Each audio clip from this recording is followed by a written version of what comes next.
लहानपणी तुम्हाला असं कधी वाटलं होतं का की तुम्ही या क्षेत्रात याल? नाही, माझ्या वडिलांचा विरोध होता या सगळ्या गोष्टीला. स्पष्ट बोलले. मी असा निर्णय घेतला की सत्याग्रह करायचा. गेलो तुरुंगामध्ये 2.5 महिन्याची शिक्षा झाली. ऐकण्यात आलं की तुम्हाला वकिली करायची होती. शिक्षणाकडे फार लक्ष नव्हतं. ते नगरसेवक झाल्यानंतर काय पोलीस मला पकडायचे आणि सोडून द्यायचे. तुम्हाला काय वाटतं? राजकारणातल्या लोकांच्यामुळे हे घडतंय का? सत्य आहे. तुम्हाला भीती नव्हती वाटत? मला मारायला खूप लोक आले. ट्रॉमा भयंकर ट्रॉमा, काही सुधरतच नव्हतं. हा काँग्रेसचा विरोध होता. 6 वर्ष पुढची निवडणूक लढवायची नाही असा निर्णय दिला. तुमच्या काही पोस्ट ह्या वादग्रस्त ठरतात? नाही, मला नाही वाटत. आम्हाला बोलवतात ते पैशाच्या अपेक्षा ठेवूनच बोलवतात. म्हणजे 15, 16, 17, 18 वर्षाची पोरं कोयते घेऊन फिरायला लागले. निवडणुका जिंकण्यासाठी गुन्हेगारांची मदत घ्यायची. ते लाज त्यांची मान शर्मेने खाली जाईल. यावरती तुमचं काय म्हणणं आहे? डेव्हलपमेंट म्हणायचं का सूज म्हणायचं हा प्रश्न आहे. नमस्कार. समाजोशी प्रस्तुत in association with SD films, KK picture arts, मोकळ्या गप्पा mind meets mind, powered by Suvidha Sankalp group, chitchat with Digvijay Joshi season 3 आणि पॉडकास्ट चॅनलमध्ये तुमच्या सगळ्यांचं मनापासून स्वागत.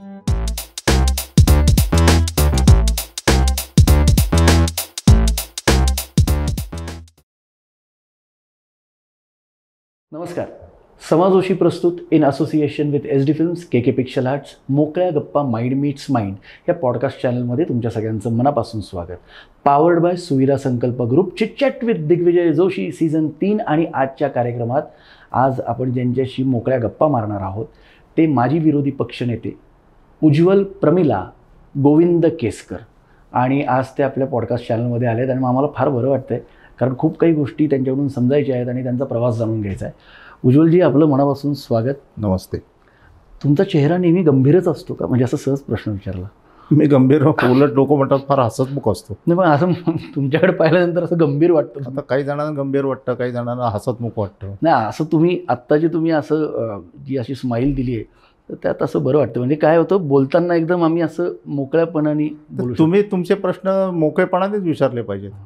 प्रत्येकाने मोकळेपणानेच प्रश्न विचारले पाहिजे. समोरचा माणूस मोकळा पाहिजे अशी अपेक्षा आपण कशी काय करू शकतो? हां, बरोबर आहे. आता आम्ही आज खूप खोलात जाणार आहोत, खूप डीप गोष्टी आहेत, पण हसल्यानंतर तुम्ही छान दिसता. अच्छा, असं लोकांचं पण म्हणणं आहे. आणि आता तुम्ही आता चॅनलवर आलात तर बरं वाटतं. असं बघू ना, नंतर पॉडकास्ट बघताना कळेल चांगला दिसतो का कसा. चांगलं दिसतं काय रे, कसं दिसतात? छान दिसतात ना. क्या बात आहे. ग्रेट. हसणं आणि आनंदी राहणं हे फार शरीरासाठी उत्तम असतं. लहानपणी आता माजी विरोधी पक्षनेते, इतके मोठे मोठे आंदोलनं तुम्ही केलेत. एक तुमच्या विधानांमुळे पण तुम्ही चर्चेत असता. आत्ता तुम्ही महाराष्ट्र प्रदेशाच्या नगरविकास खात्याचे संयोजक आहात. म्हणजे तशी खूप मोठी जबाबदारी आहे. तेव्हा पण तुमच्यावरती जबाबदारी होती. आदरणीय मुंडे साहेबांबरोबर तो प्रवास तुम्ही त्यांच्याबरोबर केलेला आहे. त्यांचे विचार तुमच्यापर्यंत आलेले आहेत. त्यांच्या विचारांवरती तुम्ही चाललात आणि समाजासाठी अहोरात्र तुम्ही कामं केलेली आहेत. लहानपणी तुम्हाला असं कधी वाटलं होतं का की तुम्ही या क्षेत्रात याल? मी लहानपणीच ठरवलं होतं की या क्षेत्रात यायचं. राजकारणात, समाजकारणात? समाजकारण, राजकारण याच्यामध्येच काम करायचं, याच्यामध्येच करिअर करायचं. नोकरी करायची नाही हे मी लहानपणीच ठरवलं होतं. पण नोकरी करायची नाही म्हणजे मग फायनान्शियल्स कसे चालणार? ते कसे करायचे, काय करायचे ते नंतर ठरवू, पण नोकरी करायची नाही असं मी ठरवलं होतं. नोकरी करायचीच नाही? करायचीच नाही. मग घरातले काही बोलायचे की नाही तुम्हाला? नाही, काही बोलायचे नाही. माझी आई होती म्हणून मी आत्तापर्यंत इथं आलो. बाबा? नाही, माझ्या वडिलांचा विरोध होता या सगळ्या गोष्टीला. पण ते विरोध प्रगट करायचे नाहीत, पण त्यांचा पाठिंबा नसायचा. पण आई माझी भक्कम खंबीर उभी असायची. पण मग कधी फटके बसलेत का वडिलांचे? नाही, कधीच नाही. आईचे तर नाहीच. मग तुम्ही मला आईने मारलेलं आठवत नाही, वडिलांनी मारलेलं आठवत नाही. पण फक्त विरोध दर्शवण्याची त्यांना आवडायचं नाही. संघाचं मी काम करायचं होतं, त्यांना आवडायचं नाही, एवढाच विषय होता. मग ते काँग्रेस विचाराचे होते. तुमचे वडील? हो. घरात. आणि माझी आई पूर्ण 100% जनसंघाची होती. क्या बात आहे. बाबा, तसे 2 विचार घरात. हो. तुम्ही सर्वात लहान ना? मी सर्वात लहान. म्हणून तुम्ही लाडके बहुतेक? नाही, सगळेच लाडके असतात आई वडिलांचे. लहान मोठा असं लोक म्हणतात. तुला 2 मुलं आहेत, लेहान जास्त लाडका आहे का देवान जास्त लाडका आहे? दोन्ही लाडके आहेत. मग असं म्हणजे आई वडील लहान आहे त्याच्यावर जास्त प्रेम, काळजी असते. प्रेम आणि काळजी या दोन वेगळ्या गोष्टी आहेत. तुम्ही डायरेक्टली माझ्यावरती यॉर्करच टाकलं हो आता. नाही, म्हणजे यॉर्कर काय टाकला आता? प्रश्न तुम्हाला बोलला तुम्ही म्हणजे मला हे माहिती मन होतं. मोकळेपणानं करायचं ना. नाही, मोकळ्या गप्पा आहेत, हा, पण मला म्हणून. हे माहिती की मी वाघाच्या जबड्यात हात घातलाय नाही, असं नाही. त्याबद्दल. मग तेव्हापासून तुम्ही तेव्हाच ठरवलं होतं की बाबा मला संघाचं मी काम राष्ट्रीय करायचं. स्वयंसेवक संघामध्ये लहानपणापासून जातो. कुठल्या शाखेत होता? शिवाजीनगर साहेब. कोण शिक्षक होते तुमचे? त्यावेळेला मला मुख्य शिक्षक अविनाश वाचासुंदर, हां. डॉक्टर आहेत, MS मोठे आहेत, आता नाव आहेत.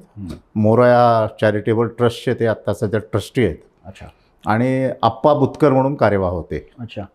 आणि आत्ता ज्यांच्याकडे संघाच्या क्षेत्राचं संपर्काचं काम आहे ते कैलास सोनटक्के हे माझे शिक्षक होते त्या काळात. त्या काळामध्ये. बरं. आणि 10वी तुम्ही मॉडर्नमधनं पासआउट झाला ना? 10वीच्या आधीचा घटना अशी झाली की 73 साली मी परमपूजनीय श्री गुरुजींना एका बौद्धिक वर्गामध्ये बघितलं.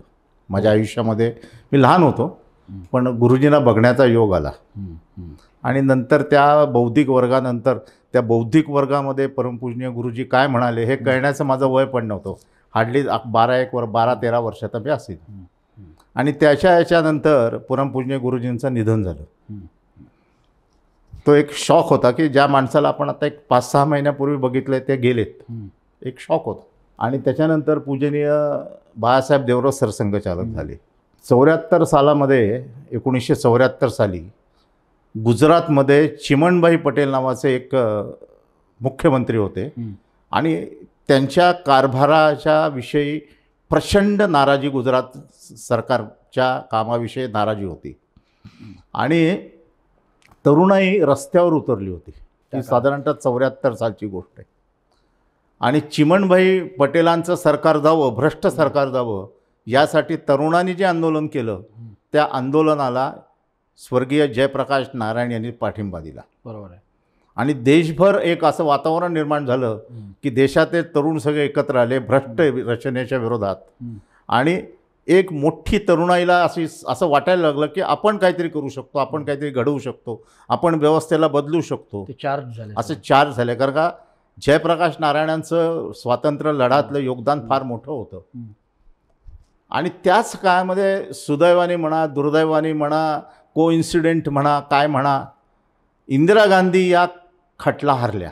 अलाहाबाद हायकोर्टाने त्यांची निवडणूक ही भ्रष्ट मार्गाने विजयी झाल्यात, त्यामुळे त्यांची निवडणूक रद्द केली आणि त्यांना 6 वर्ष पुढची निवडणूक लढवायची नाही असा निर्णय दिला. बरोबर आहे. आता असा निर्णय आल्यानंतर 2 शक्यता असतात. अलाहाबाद हायकोर्ट असतं. अलाहाबाद हायकोर्टाच्या आव्हानाला तुम्ही सुप्रीम कोर्टामध्ये चॅलेंज देऊ शकता. बरोबर आहे. आणि सुप्रीम कोर्टाला म्हणू शकता की बाबा अलाहाबाद हायकोर्टाचा निर्णय तुम्ही सुनावणी घेईपर्यंत स्थगित करा. पण इंदिरा गांधींच्या मनामध्ये भीती होती की आपल्याला सुप्रीम कोर्टामध्ये स्थगिती मिळेल नाही मिळेल, काय होईल माहिती नाही. त्यांनी 25 जूनच्या रात्री या देशामध्ये आणीबाणी जाहीर केली. हो. आणि ती आणीबाणी आणली. आणि 26 तारखेला सकाळी भारतातले सर्व प्रमुख नेते म्हणजे अटल बिहारी वाजपेयी असतील, लालकृष्ण अडवाणी असेल, जॉर्ज फर्नांडिस सापडले नाही, मधु लिमये, मधु दंडवते, जयप्रकाश नारायण, आचार्य कृपलानी, जेवढे म्हणून सगळे विरोधी पक्षाचे नेते होते त्या सगळ्यांना अटक केली. सगळ्यांना. तोपर्यंत संघावर बंदी वगैरे काही आणलं नव्हतं, संघावर काहीच आणलं नव्हतं. आणि 4 जुलैला म्हणजे एक आठवड्यामध्ये त्यांच्या असं लक्षात आलं की या सगळ्याच्या पाठीमागे संघटित ताकद कोणाची असेल तर ती राष्ट्रीय स्वयंसेवक संघाची होती. म्हणून त्यांनी संघावर बंदी घातली आणि पूजनीय बाळासाहेब देवरसांना अटक केली. साधारणतः 4-5 महिन्याच्या कालावधीमध्ये देशभरामध्ये संघाचा अखिल भारतीय स्तरावर प्रदेश पातळीवर जे विचार करणारे सगळे नेते मंडळी होते त्यांच्यात काय बैठका होत असतील. काही जण अटकेत गेले, काही जण अटकेतच्या बाहेर, काही भूमिगत राहिले. आणि असा निर्णय झाला की आपण सत्याग्रह करायचा. कारण का त्यावेळेला देशभरामध्ये तरुणांची संघटित ताकद कुठल्याही पक्षामध्ये नव्हती. ती भाजपच्या, त्यावेळेला भाजप नव्हता, जनसंघही नव्हता, जनसंघाकडेही नव्हती, पण संघाकडे होती. आणि संघावर बंदी घातली. एकदा 48 साली बंदी घातली तेव्हा संघाने सत्याग्रह केला होता. आणि आता पुन्हा एकदा संघाने सत्याग्रह करायचा निर्णय घेतला. मी त्यावेळेला 9वी मध्ये शिकत होतो. म्हणजे ही गोष्ट तुम्ही सांगता 75 एंड 76. हां. 14 जानेवारी 76 76ची गोष्ट आहे. मी असा निर्णय घेतला की मी सत्याग्रह करायचा. 9वीत असताना 9वीत असताना. घरचे काही बोलले? सांगतो ना, घाई नाही ना. घाई नाही, मला खोदून विचारायला फार आवडतं. खोदून तुम्हाला प्रश्न विचारायची गरजच वाटणार नाही असं सांगेन तुम्हाला. सांगा. मी असा निर्णय घेतला की सत्याग्रह करायचा. मी 2 वेळा सत्याग्रह केला 9वीत असताना. पोलीस मला पकडायचे आणि सोडून द्यायचे, म्हणायचे हा लहान याला सोडून द्या. मी 13 वर्षाचा होतो. बरोबर. मी घरच्यांचा पाठिंबा होता. मी आईला सांगितलं. मला तेव्हा सप्त स्वातंत्र्य काय, देशातील लोकशाही काय आणि हे काय ते काय कळण्याचं वय नव्हतं आणि त्याच्यात मला इंटरेस्टही नव्हता. माझ्या मनामध्ये एकच गोष्ट अशी लागली होती की ज्या संघाच्या शाखेवर माझ्यावर देशभक्तीचे संस्कार होतात, आम्ही रोज संध्याकाळी सगळे तरुण तिथं खेळायला जातो, त्याच्यावर बंदी का घातली इंदिरा गांधींनी? याच्या विरुद्ध आपण काहीतरी केलं पाहिजे. म्हणजे देशभक्तांच्या संघटनेवर बंदी घातली म्हणून मी गेलो. सप्त स्वातंत्र्य आणीबाणी हा काय माझा विषय नव्हता. त्या छोट्याशा गोष्टीला तुम्हाला ती एकदम असं हे झालं. मी आईला विचारलं. आई म्हणली तुला असं वाटत असेल तर जा. बापरे. माझ्या आयुष्यामध्ये आई मला कुठल्या गोष्टीला नाही म्हणली नाही.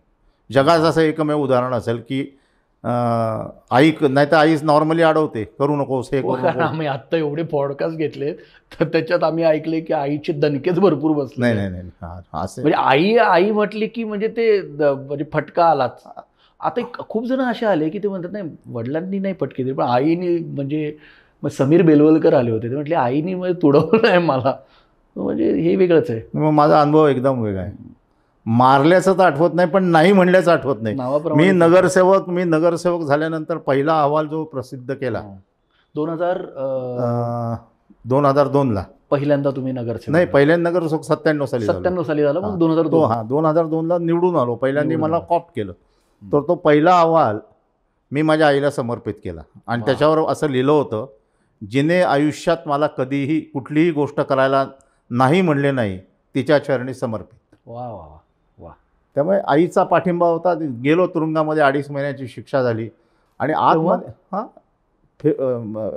76 साली आणीबाणीत 9वीला असताना जेलमध्ये 2.5 महिने होतो. गुन्हेगार होते पण आमची राजकीय गुन्हेगारांची सेल वेगळा होता. काय होतं 2.5 महिन्यात? काय वाटत होतं? नाही, खूप खूप मोठमोठ्या लोकांना बाळासाहेब देवरसांना बघायला मिळालं. सगळ्यात महत्त्वाचं म्हणजे माझी आणि रतन खत्रीची चांगली मैत्री झाली. रतन खत्री हे मटका किंग हो, आणि तेही त्यावेळेला येरवडा जेलमध्ये होते. काय गप्पा मी गेलो एकदा भेटायला त्यांना. मला माहिती नव्हतं. तेच म्हणले अरे तू सबसे छोटा बच्चा आहे की ये क्यों आया? म्हणलं वो संघ में बंदी डाली इसलिए आ गया. मग त्यांची माझी मैत्री चांगली झाली. पण त्या दरम्यान जेव्हा तुम्ही 9वीत असताना, म्हणजे 9वीत पोलीस चौकीत जाणं आणि जेलमध्ये जाणं, म्हणजे हे तुम्ही चांगल्या गोष्टीसाठी गेला, संघासाठी गेला, विचारांसाठी गेला. बरं, माध्यम छोटंसं होतं, ठेच लागली होती, तुम्ही एवढा जागा विचार नव्हता केला आणि तुम्हाला 2-2.5 महिन्यात जेलमध्ये टाकलं. तर त्या काळात मला हा प्रश्न का आवर्जून विचारायचा आहे, कारण आत्ताची परिभाषा वेगळी झाली आहे जेलमध्ये जाण्याची, ही तुम्हाला पण माहिती आहे. त्या काळात त्या 2.5 महिन्यात तुमच्या आईनी आई मला 2दा भेटायला आली. पण त्यावेळेस म्हणजे मुलगा तुम्ही एकुलता एक ना, तुम्ही एकुलते एक, तर त्या काळात तुमच्या आईवरती काय? तिला तिच्या मुलाविषयी पूर्ण कॉन्फिडन्स होता की आपला मुलगा काही गैर करणार नाही. नाही तर कुठली आई एवढी परवानगी देते? हो ना, कुठलीच आई देत नाही. जेलमध्ये जा, बाहेर कधी येणार माहिती नाही. देशातल्या सर्व विचारवंतांनी आपल्या लेखण्या म्यान केलेल्या सर्वजण, म्हणजे आज ज्यांची जयंती आहे विनोबा भावे, त्या दिल्या त्यांनी. त्या विनोबा भाव्यांनी आणीबाणीला काय म्हणले तर अनुशासन पर्व. म्हणजे या पातळीपर्यंत या देशामध्ये भीतीचं वातावरण होतं. हो ना.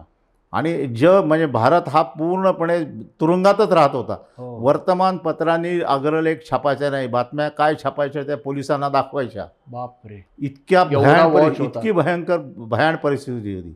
आज जे काँग्रेसची लोक टीका करतात त्यांनी एकदा कधीतरी हा मागचा इतिहास काढून बघावा. म्हणजे मला असं वाटेल की त्यांना असं वाटेल लाज त्यांची मान शर्मेने खाली जाईल. सत्ता टिकवण्यासाठी देशालाच बंदिवास तुरुंगशाळा करून टाकलं होतं. ते आज लोकशाहीच्या भाषा बोलतात, म्हणजे काय म्हणतात, भूताच्या तोंडी भागवत काय म्हणतात, असं म्हणतात ना, काहीतरी म्हण आहे, तशी अशी अवस्था आहे. पण तिला विश्वास होता माझ्या आईला माझ्यावर की हा काय आपला मुलगा हा भक्कम आहे, खंबीर आहे, काही करणार नाही. नाही, पण तेव्हा तुम्हाला विविध लोक जेलमध्ये सगळे भेटले. भाई वैद्यांचा आम्हाला हे मिळाला.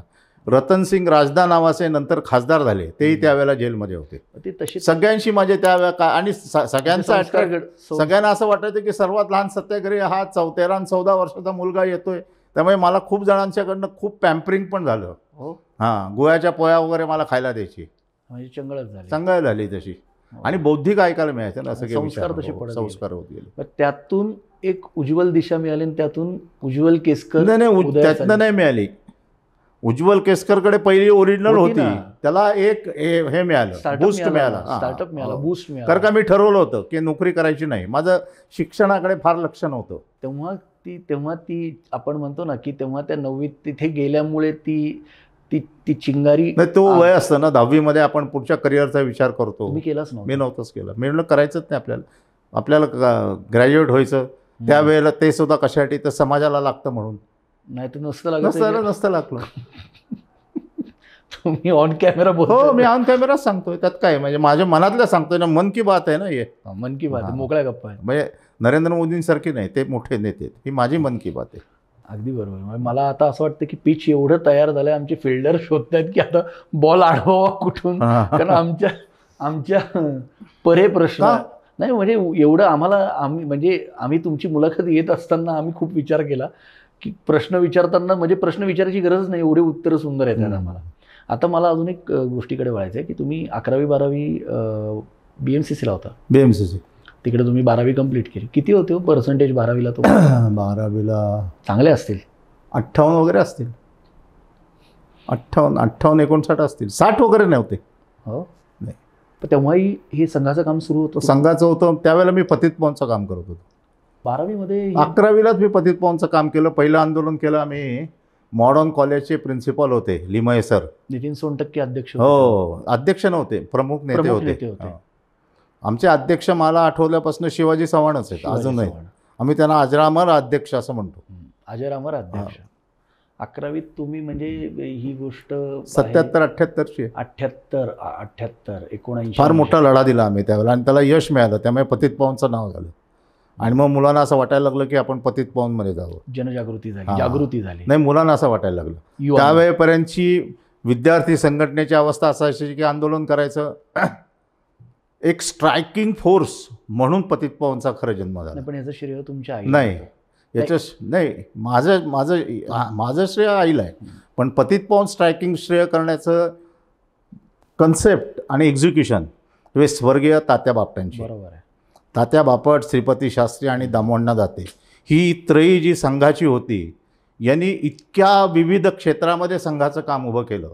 त्यातल्या त्यात पतित पावनच्या मागे भक्कमपणे उभे राहिले तात्या बापट. एक स्ट्रायकिंग फोर्स असला पाहिजे संघ विचाराचा. काही गोष्टी मर्यादा येतात. एक संघटना अशी पाहिजे की जी मर्यादा त्याच्यावर असता कामा नये कुठल्या.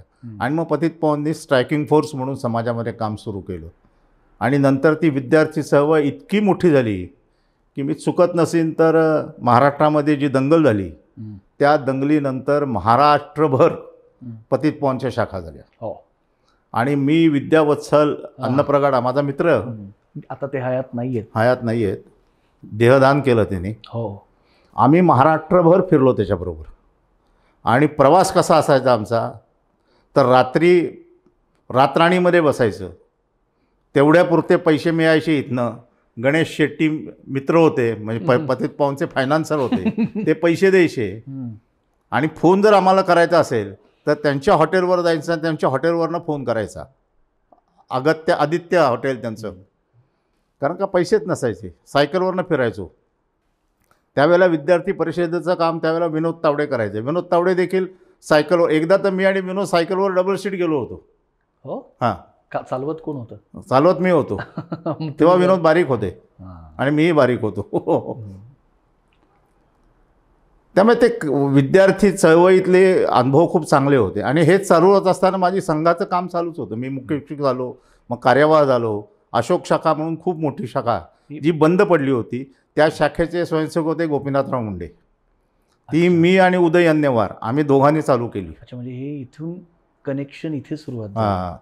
12वीतली गोष्ट नाही, तेव्हा ते हे झालेले होते ते. हां. पण ती शाखा बंद पडली, ती गोपीनाथरावनी सुरू केलेली. त्यामुळे आम्ही म्हटलं आपण चालू करू ती शाखा. आणि आम्ही ती शाखा सुरू केली. ती एका झोपडपट्टीच्या शेजारी शाखा होती. अच्छा. 1202 झोपडपट्टी जी आहे शिरोळे प्लॉट हो. त्याच्या बाजूला, आणि तिथं शाखा होऊ द्यायची नाही. हा काँग्रेसचा विरोध होता. तिथं काँग्रेसचीच लोक असायची. मग त्या झोपडपट्टीमध्ये आम्ही शिरलो, विद्यार्थी परिषदची लोक गेले, आणि मग हळूहळू त्या शाखेतले तरुण यायला लागले, आणि आजही ते कामात आहेत सगळे, अजूनही कामात आहे. आता माझं हे काम बघून मला संघाने सांगितलं कसबा पेठेमध्ये जा, तिथं नेताजी सायम नावाची एक शाखा होती. त्या नेताजी सायमवर दगडं टाकायचे. अच्छा. हां, आता जे दगडं टाकायचे त्यांचे नाव नाही सांगत, आता मित्र आहेत चांगले. तर काय झालं, एक दिवस मी म्हटलं त्या शाखेचा झेंडा लावला, आणि पलीकडे एक भिंत होते, त्या भिंतीतनं उडी मारून पलीकडनं परत पाठीमागे एक काठी घेऊन उभा राहिलो. जसे दगड मारायला हे लोक पुढे आले, तसे 2-3 जणांच्या कुल्ल्यावर मारल्या जोरात काठ्या, पळाले सगळे. आणि नंतर मग मला मारायला खूप लोक आले. मग मी तिथनं कसाबसा निघालो आणि काका वडक्यांच्या घरात जाऊन बसलो. बापरे. काकांना म्हटलं मला मारतायत, भगव्या झेंड्यावर दगडं टाकतायत. मग काकाने आले बाहेर, काका म्हणले बघतो हा माझा माणूस आहे वगैरे सगळं झालं. काकाने त्या दिवशी वाचवलं, नाही तर मला त्या दिवशी खूप मारखाण केलं होतं. बापरे. आणि जो दगड टाकण्यात प्रमुख होता तोला नंतर मी 6 महिन्यामध्ये त्याच्याशी संपर्क वाढवून 2 दिवसांनी त्याच्या घरी जायचो. त्याच्या शाळा सुटायच्या वेळेला त्याच्याकडे जायचो. त्याला मी माझ्या शाखेमध्ये गटनायक केला. वा. आणि आज तो समाजामधला मोठा व्यावसायिक आहे. दर दत्त जयंतीला मी त्याच्या घरी जातो. काय नाव त्याचं? नाही, नाव नाही सांगत. नाव काढून राहू, काळजी करू नका. न काढून देऊ शकत नाही. पोलीस काढू शकणार नाही, तर तू काय काढणार आहे? बरोबर. मला सांगतील कधीतरी, पोचवेल. तर महत्त्वाची गोष्ट अशी की हे सगळं 10वी 11वी 12वी FY SY गोष्ट असेल. FY SY पर्यंत आम्ही सगळं पतित पावनचं पूर्ण. घरातनं कधी तुमच्या वडिलांकडून का घरून आलं की अरे बाबा कमवायचं काय मोठं होतं? काय विचारलं नाही. असं कसं काय? नाही विचारलं, आता ते त्यांना विचारलं पाहिजे, मला कसं नाही. म्हणजे मी विचारतो काय, एक मुलगा जेव्हा ग्रॅज्युएशनच्या वयात. नाही, पण आता हा प्रश्न मला विचारून काय उपयोग आहे? मी विचारतोय की तेव्हा मग फायनान्शियल्स कसे होते तुमचे? फायनान्शियल काय फार चांगलं नव्हतं. मला तो विचार, फायनान्शियल कारण तुम्ही पूर्ण स्वतःला. पण तेव्हा मी शिकत होतो ना. नाही, शिकत असताना पण त्या काळात तुमचे बाबा काय करायचे? माझे बाबांनी खूप आधी एक नोकरी करत होते, ते सोडून दिली त्यांनी. बरं. हां, त्यांचं काहीतरी मतभेद झाले त्यांच्या फोरमनशी. ते ॲम्युनिशन फॅक्टरीत नोकरीला होते, आणि त्यांचे काहीतरी मतभेद झाले. त्यांनी त्या ॲम्युनिशन फॅक्टरीच्या बाहेर त्याला काठीने मारलं आणि म्हणले मी आता इथून पुढे नोकरी करणार नाही. तो कदाचित माझ्या मनावर संस्कार असेल. अच्छा. त्यांना बॉसिंग आवडायचं नाही कोणाचं. तुम्हाला? मी सगळ्यांचंच बॉसिंग ऐकतो. अच्छा. मला सगळेच बॉस आहेत, मी सगळ्यांचा फॉलोअर आहे. मग हे सगळं करत असताना तुमचा प्रवास, संघ, सोशल वर्क, सामाजिक दृष्टिकोन जो आत्ताही तुमच्याकडे, म्हणजे त्यावेळेस ते भगव्या ध्वजावरती दगड पडत होता तेव्हा उज्ज्वल केसकर यांना, त्या 9वीतल्या उज्ज्वल केसकरांना ती ठेच बसली होती, तशी त्या भगव्याला दगड मारत असताना ती ठेच बसली. आणि आत्ताही पुणे शहरामध्ये का आत्ताही तुमच्या आजूबाजूला जिथे अशा गोष्टी होतात तिथे तो 9वीतला का त्या भगव्या ध्वजावरती दगड पडत असताना आणि आता तो उज्ज्वल केसकर परत सेमच आहे. त्यात काय, माणूस कधी बदलत नाही, परिस्थिती बदलते. परिस्थिती बदलल्यानंतर आपल्याला असं वाटतं माणूस बदलला, पण माणूस कधी बदलत नसतो. कधीच बदलत. तो रिॲक्शन त्याच्या वेगवेगळ्या असतील. वयाच्या 25व्या वर्षी असणारी रिॲक्शन वेगळी असेल, 40व्या वर्षी वेगळी असेल, 60व्या वर्षी वेगळी असेल. माणूस नाही बदलत. म्हणजे 9वीत असताना ज्या उज्ज्वल केसकरांमध्ये जी तीव्रता होती ती आजही तशीच आहे असं लोक म्हणतात. तुम्हाला काय वाटतं? मला असं वाटतं त्याच्यापेक्षा जास्त आहे उलटं. हो, कारण का त्यावेळेला लहान होतो, आता थोडंसं मॅच्युअर झालो असं लोक म्हणतात. पण लहानपणीच तुम्ही मॅच्युरिटी दाखवली आणि तुम्ही ठरवलं होतं? नाही, तेव्हा मॅच्युरिटी नव्हती दाखवली. समाजकारणात यायचं तुम्ही? नाही, मॅच्युरिटी नव्हती. तो काय असतो, तो निर्णय असतो, विचार असतो. त्यावेळेला मॅच्युरिटी म्हणजे काय कळतच नव्हतं ना. मी म्हणून मगाशी काय सांगितलं की आणीबाणी मला कळत नव्हतं. सप्त स्वातंत्र्य काय, अमुक काय, तमुक काय मग कळत नव्हतं. पण मग हे सगळं चालू असताना, पतित पावनचं काम करत असताना पुणे शहरामध्ये अशा प्रकारचं एक माझी इमेज तयार झाली की हा कुठेही घुसतो, काही करतो, भांडणं करतो, कॉलेज बंद करतो, हे करतो. मी लॉ कॉलेज बंद पाडलं ज्याच्यात तुम्ही शिकत होतो. त्यामुळे मला कॉलेजमधनं काढून टाकलं. काय बोलतो? हो, फर्स्ट इयर लॉ झाल्यावर मला काढून टाकलं. मग ग्रॅज्युएशन कुठून? ग्रॅज्युएशन कुठं? ते BMCC मधनं. त्याच्यानंतर मी आता मॉडर्नला ॲडमिशन घेतली आहे लॉला. पण तुम्हाला म्हणजे मला असं ऐकण्यात आलं की तुम्हाला वकिली करायची होती त्या काळात, तुम्हाला म्हणजे मला वकील नव्हती. व्हायचं होतं. मला वकील व्हायचं हा, होतं, वकील व्हायचं कोर्टात होतं. वकिली करायची नव्हती. मी जनतेची वकिली करायचा निर्णय नक्की घेतला हो, होता. पण तुम्हाला मग ते का नाही पूर्ण केलं? आता कंटाळा आला, मग कॉलेजमधनं काढलं. म्हटलं ठीक आहे, काढलं तर आपण आता आपलं काम करू. हां. त्यांनी त्यांचं काम केलं, आपण आपलं काम करू.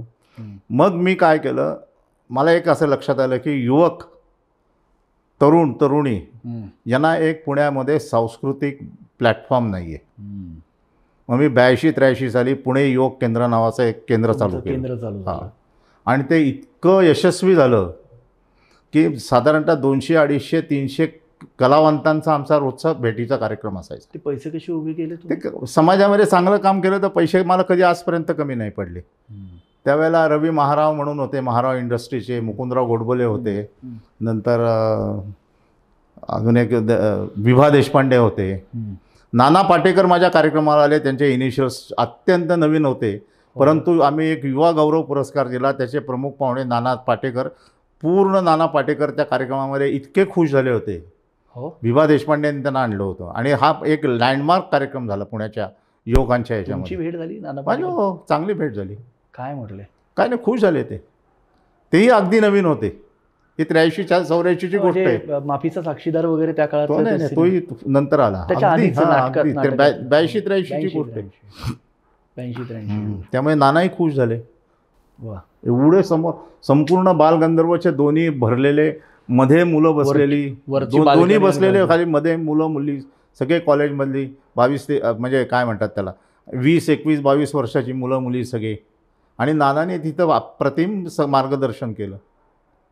आणि तसंच होतं, म्हणजे नानांचं व्यक्तिमत्व आजही तसंच आहे, तेव्हाही तसं होतं, सडे तोड बोलणारे. आता कधी भेट वगैरे होती? नाही होत. मोठ्या लोकांना मी शक्यतो भेटत नाही. आम्ही मोठ्या लोकांना बोलवतो. नाही, मी मोठा नाही आहे, पण तुम्हाला कामच आहे मोठ्या लोकांना बोलवायचं. हां, ते बरोबर आहे. तर मला असं अजून एक गमतीशीर विचारत आहे की हे करत असताना गोपीनाथ मुंडेजी, लोकनेते, भाजप, संघ, उज्ज्वल केसकर, मुंडे साहेबांना भेट कशी झाली तुमची? नाही, मुंडे साहेब जेव्हा पुण्यात होते, मी शाळेत शिकत होतो, त्यावेळेला मुंडे साहेब ना पुण्यामध्ये मोतीबागेमध्ये श्रीपती शास्त्रींच्याकडे त्यांचं सगळं होतं. त्यावेळेला मुंडे साहेबांचा माझा चांगला संबंध आला, परिचय झाला. तेव्हा लहान 10 वर्षाचा होतो मी. मी मुंडे साहेबांच्या सायकलवर डबल सीट बसलो. मुंडे साहेब जेव्हा मी मुंडे साहेबांना पुण्यामध्ये जेव्हा पहिल्यांदा बघितलं तेव्हा ते दुतांगी धोतरामध्ये बघितलं. ओ. नंतर ते लॉ कॉलेजला गेल्यानंतर मुंडे साहेबांचा पायजोमा, म्हणजे त्या पायजोमा इतका मोठा होता, त्याच्यामध्ये 4 जणांचे पाय जातील. बापरे. पण तेव्हापासून मुंडे साहेबांची एक स्टाईल होती, खिशामध्ये कंगवा असायचा आणि ते असं करायचे. ती शेवटपर्यंत त्यांची हे झाली. मग हे सांस्कृतिक कार्य करत झाल्यानंतर ज्या वेळेला असा निर्णय झाला की आता काय करायचं पुढं, त्यावेळेला संघाचे माधवराव कुलकर्णी म्हणून महानगर प्रचारक होते. त्यांनी अधिकृतपणे सांगितलं की तू आता भाजपचं काम करायचं. आणि त्यांनी भाजपच्या लोकांना सांगितलं की उज्ज्वल हा तुमच्याकडे आम्ही दिला आहे, त्याला भाजपचं. मग मी युवा मोर्चाचं काम सुरू केलं सुरुवातीला. हां, माझ्याकडे सुरुवातीला युवा मोर्चाच्या आधी मला मधू मोरे म्हणून जनसंघापासून शिवाजीनगर गावठाणामध्ये उभे राहायचे, पडायचे. ते म्हणायचे आपण पडणार, पण पणती पेटवायची, आपल्याला लोकांना चिन्ह न्यायचं. ते मधू मोरे अध्यक्ष झाले, त्यांनी मला त्यांचं कोषाध्यक्ष केलं. अच्छा. आणि नंतर मग मी युवा मोर्चामध्ये गेलो. त्याच्यानंतर जेव्हा असं लक्षात आलं माझ्या की आपण युवा मोर्चामध्ये, माझा अध्यक्ष होता दिलीप कांबळे. अच्छा. विकास मटकरी सरचिटणीस आणि मी प्रचार प्रसिद्धी प्रमुख. अरे वा. हां, त्यावेळेला जेव्हा आमची युवा मोर्चाची बॉडी झाली तेव्हा बापट साहेबांनी आम्हाला 4-5 जणांचं, श्रीकांत भडके एक जण होता, कार्यकर्ता होता, दुर्दैवाने आज तो नाही आहे, घरी बोलवलं. ते म्हणले आंतरराष्ट्रीय पातळीवर, नॅशनल पातळीवर जे काही विषय असतील ते बघायला भारतीय जनता पार्टी सक्षम आहे. युवा मोर्चा तर राष्ट्रीय महाराष्ट्राचं युनिट सक्षम आहे. तुम्ही पुण्यातले प्रश्न घ्या आणि पुण्यातल्या प्रश्नावर भांडा. क्या बात आहे. आणि युवा मोर्चाच्या आयुष्यामधला पहिल्या बापट साहेबांनी दिलेल्या संदेशाप्रमाणे आम्ही पुण्यातल्या प्रश्नावर भांडायला सुरुवात केली. हे सगळं विजनरीच आहे म्हणजे. हां, बापट साहेबांनी ती दिशा दिली. आणि त्यावेळेला द राव नावाचे पाणी पुरवठा विभागाचे प्रमुख होते, त्यांचा आम्ही राजीनामा लिहून घेतला, पुण्याचा पाणी पुरवठा विस्कळीत केला म्हणून. आणि मग आमच्यावर जी चिडचिड सुरू झाली, कारण का जे महानगरपालिकेत भाजपचे नगरसेवक होते प्रस्थापित, ते चिडले हे कालची पोरं आपल्याला शहाणपणा शिकवत आहेत म्हणले. मग मग काय, आमची एक बैठक झाली, शंकरराव यादव अध्यक्ष होते. मग ते म्हणले तुम्ही एक काम करा की महानगरपालिकेच्या प्रश्नांवर तुम्ही फार लक्ष घालू नका. मग आम्ही म्हणलं महानगरपालिकेच्या प्रश्नावर लक्ष घालायचं नाही, मग पुण्याचे प्रश्न कुठले आम्ही लक्ष घालायचे ते सांगा. मग बैठक संपल्यावर ते म्हणले तुमचं तुम्ही चालू ठेवा, मी अध्यक्ष आहे, मला असं सांगावं लागतं. मग आम्ही आमचं काम चालू ठेवलं, त्यांनी त्यांचं काम चालू ठेवलं. आणि मग जेव्हा महाराष्ट्रामध्ये बॉम्बस्फोट झाले आणि महाराष्ट्रामधल्या राजकारणाचं गुन्हेगारीकरण जेव्हा सुरू झालं, त्या गुन्हेगारीकरणाला मुंडे साहेबांनी पहिल्यांदा आवाज उठवला. ही साल साधारणतः ही 91-92. त्यावेळेला मुंडे साहेबांनी महाराष्ट्रामध्ये ज्या पद्धतीची जागृती, विधानसभेमध्ये मुंडे साहेबांची भाषणं ही पुराव्यानिशी असायचे. सर्व शरद पवार साहेबांच्या विमानातनं शर्मा बंधू नावाचे बॉम्बस्फोटातले आरोपी हे दिल्लीवरनं मुंबईत आले, याचे पुरावे मुंडे साहेबांनी दिले. अरे बाप, एवढा अभ्यास. त्यामुळे मुंडे साहेबांच्या विषयी एकदम असं अट्रॅक्शन निर्माण झालं की अरे ते मुंडे कुठे, धोत्रातले मुंडे कुठले आणि हे साहेब कुठले. मग मी जाऊन भेटलो त्यांना. तेजस्वी व्यक्ती. म्हटलं साहेब मला तुमच्याबरोबर काम करायचं आहे. डायरेक्टली भेटलो? हो, डायरेक्ट भेटलो. तुम्ही तो सायकलचा किस्सा सांगितला का? नाही, ओळखत होते ते मला. ओळखत होते. मग काय म्हटले मुंडे साहेब? कर म्हणले. म्हटलं हो, म्हणलं तुमच्याबरोबर काम करायचं. मग आता प्रश्न आता आला काय करायचं. मग त्यावेळेला मुंडे साहेबांचं राजकारणाचं हे जे सगळं चालू होतं लढा, मी म्हणलं मला पुण्यात तुमचा एक नागरी सत्कार करायचा आहे. ते म्हणले कुणाच्या हस्ते करायचा. म्हणलं गोविंद तळवळकर, कारण का गोविंद तळवळकर महाराष्ट्र टाईमचे संपादक, बरोबर, ते पण महाराष्ट्र टाइम्समधनं गुन्हेगारीकरणाविरुद्ध लिहित होते. ते म्हणले ते येणार नाहीत. म्हटलं प्रयत्न करतो. मी विकास मटकरी दोघं जाऊन भेटलो गोविंद तळवळकरांना मुंबईच्या, आणि आम्ही दोघं मोटरसायकलवर गेलो होतो मुंबईला. आणि जुना तेव्हा हायवे एवढा नवीन, जुन्या हायवे काही नव्हता. मग जाऊन भेटलो त्यांना, जेव्हा यांना गोविंद तळवळकरांना, त्यांना सगळी कल्पना सांगितली असं असं आहे, करायचं आहे आम्हाला. ते म्हणले मी तुम्हाला 2 दिवसांनी सांगतो. म्हणलं नाही 2 दिवसांनी, आत्ताच सांगा. 2 दिवस कशाला पाहिजे, तुम्ही जो लढा करताय ते राजकीय ते करताय, तुम्ही वर्तमानपत्रातनं करताय, सांगा लगेच. आणि आम्ही म्हटलं तरुण आहोत. मी म्हटलं आम्हाला करायचं सत्कार, तुमच्या हस्तेच करायचं आहे. ठीक आहे म्हणलं येतो. मग शॉक होता आम्हाला. आता आम्हाला पण शॉक बसला. मग आम्ही तिथनं निघालो, मुंडे साहेबांच्या बंगल्यावर गेलो मुंबईला. मुंबईतच होता, मुंबईतच होता. सागर बंगल्यावर मुंडे साहेब राहायचे. म्हणजे आता माननीय देवेंद्रजी जे राहत होते, विरोधी पक्षनेते, त्या सागर बंगल्यावर आम्ही गेलो. मी आणि विकास मटकरी. मुंडे साहेब कुठेतरी बाहेर गेले होते. गाडी लावली आणि तिथं त्यांच्या इथं जो हॉल आहे त्या आम्ही दमलेलो होतो. आम्ही दोघंही झोपून गेलो. बापरे, दोघंही झोपून गेलो. काय ते 1:30-2च्या सुमारास मुंडे साहेब आले आणि उठवलं. उठा रे म्हणले. रात्री? हो. इथं काय करताय म्हणलं, असं असं झाले का? हो म्हणले. मग रात्री 2:30 वाजता मी झोपला होता. आम्ही झोपलो होतो हॉलमध्ये. थकलोच होतो ना. बाईकवरचा प्रवास. मग कसे आले म्हणलं, बाईकवर आलो. परत यायचं नाही म्हणलं, बाईकवर. बरोबर. आणि म्हणून तुम्ही सगळ्यांना असं सांगता का की जवळच्या लोकांना की बाईकवरती एवढा लांब प्रवास करायचाच नाही बाईकवर, असं मी सांगतो. तर मुंडे साहेबांनी मग आम्हाला उठवलं. आम्ही गेलो वरती डायनिंग हॉल होता. डायनिंग हॉलमध्ये मुंडे साहेबांना जेवणामध्ये दाणे भयंकर लागायचे. एक दाण्याची वाटीच असायची त्यांची, छोटी अशी. मग भाकरी, पिठलं, दाणे खाल्ले. म्हणजे आता झोपा. तिथं ते त्यांच्या रूममध्ये गेले. ते म्हणले आता आम्ही म्हटलं खाली जाऊन झोपतो. नाही इथं बेडरूम आहे, तिथं जाऊन झोपा म्हणले. मग झोपलो. आणि सकाळी 10 वाजता मग आम्ही त्यांच्याशी परत सगळा विषय बोलला. असं असं करायचं ठरलं आमचं सगळं ओके. ते म्हणले पैशाचं काय? म्हणलं पैसे आम्ही उभे करतो. ते म्हणले तुम्हाला कोण देणार, तुम्हाला काय म्हणले? म्हणलं आम्ही आमचं बघतो, तुम्ही त्याची काळजी करू नका. मग आता या कार्यक्रमाला एक सत्कार समिती करायची, ती पक्षीय समिती असता कामा नये असा माझा. आम्ही दोघंही पक्षाचे कार्यकर्ते होतो. पण जर व्यापक प्लॅटफॉर्मवर मुंडे साहेबांचं जर नागरी सत्कार करायचा असेल आणि तो देखील पुण्यामध्ये करायचा असेल, तर का पुण्यामध्ये एकदा ॲक्सेप्टन्स मिळाला की अडचण येत नाही काही. बरोबर आहे. तर म्हणलं आम्ही पुण्यामध्ये करतो काहीतरी. मग आम्ही करायचं ठरवलं. तर प्रमुख कोणाला करायचं, अध्यक्ष कोणाला करायचं, तर आम्ही गेलो अरुण किर्लोस्करांच्याकडे. अरुण किर्लोस्कर कमिन्सचे त्यावेळेला मॅनेजिंग डायरेक्टर. त्यांना म्हणलं आम्हाला तुमच्या अध्यक्षतेखाली समिती करायची. अरुण किर्लोस्कर कमालीचे स्पष्ट वक्ते. ते मला म्हणले तुझ्या या वाक्यावर माझा आक्षेप आहे. म्हटलं आक्षेप असायचं काय कारण आहे?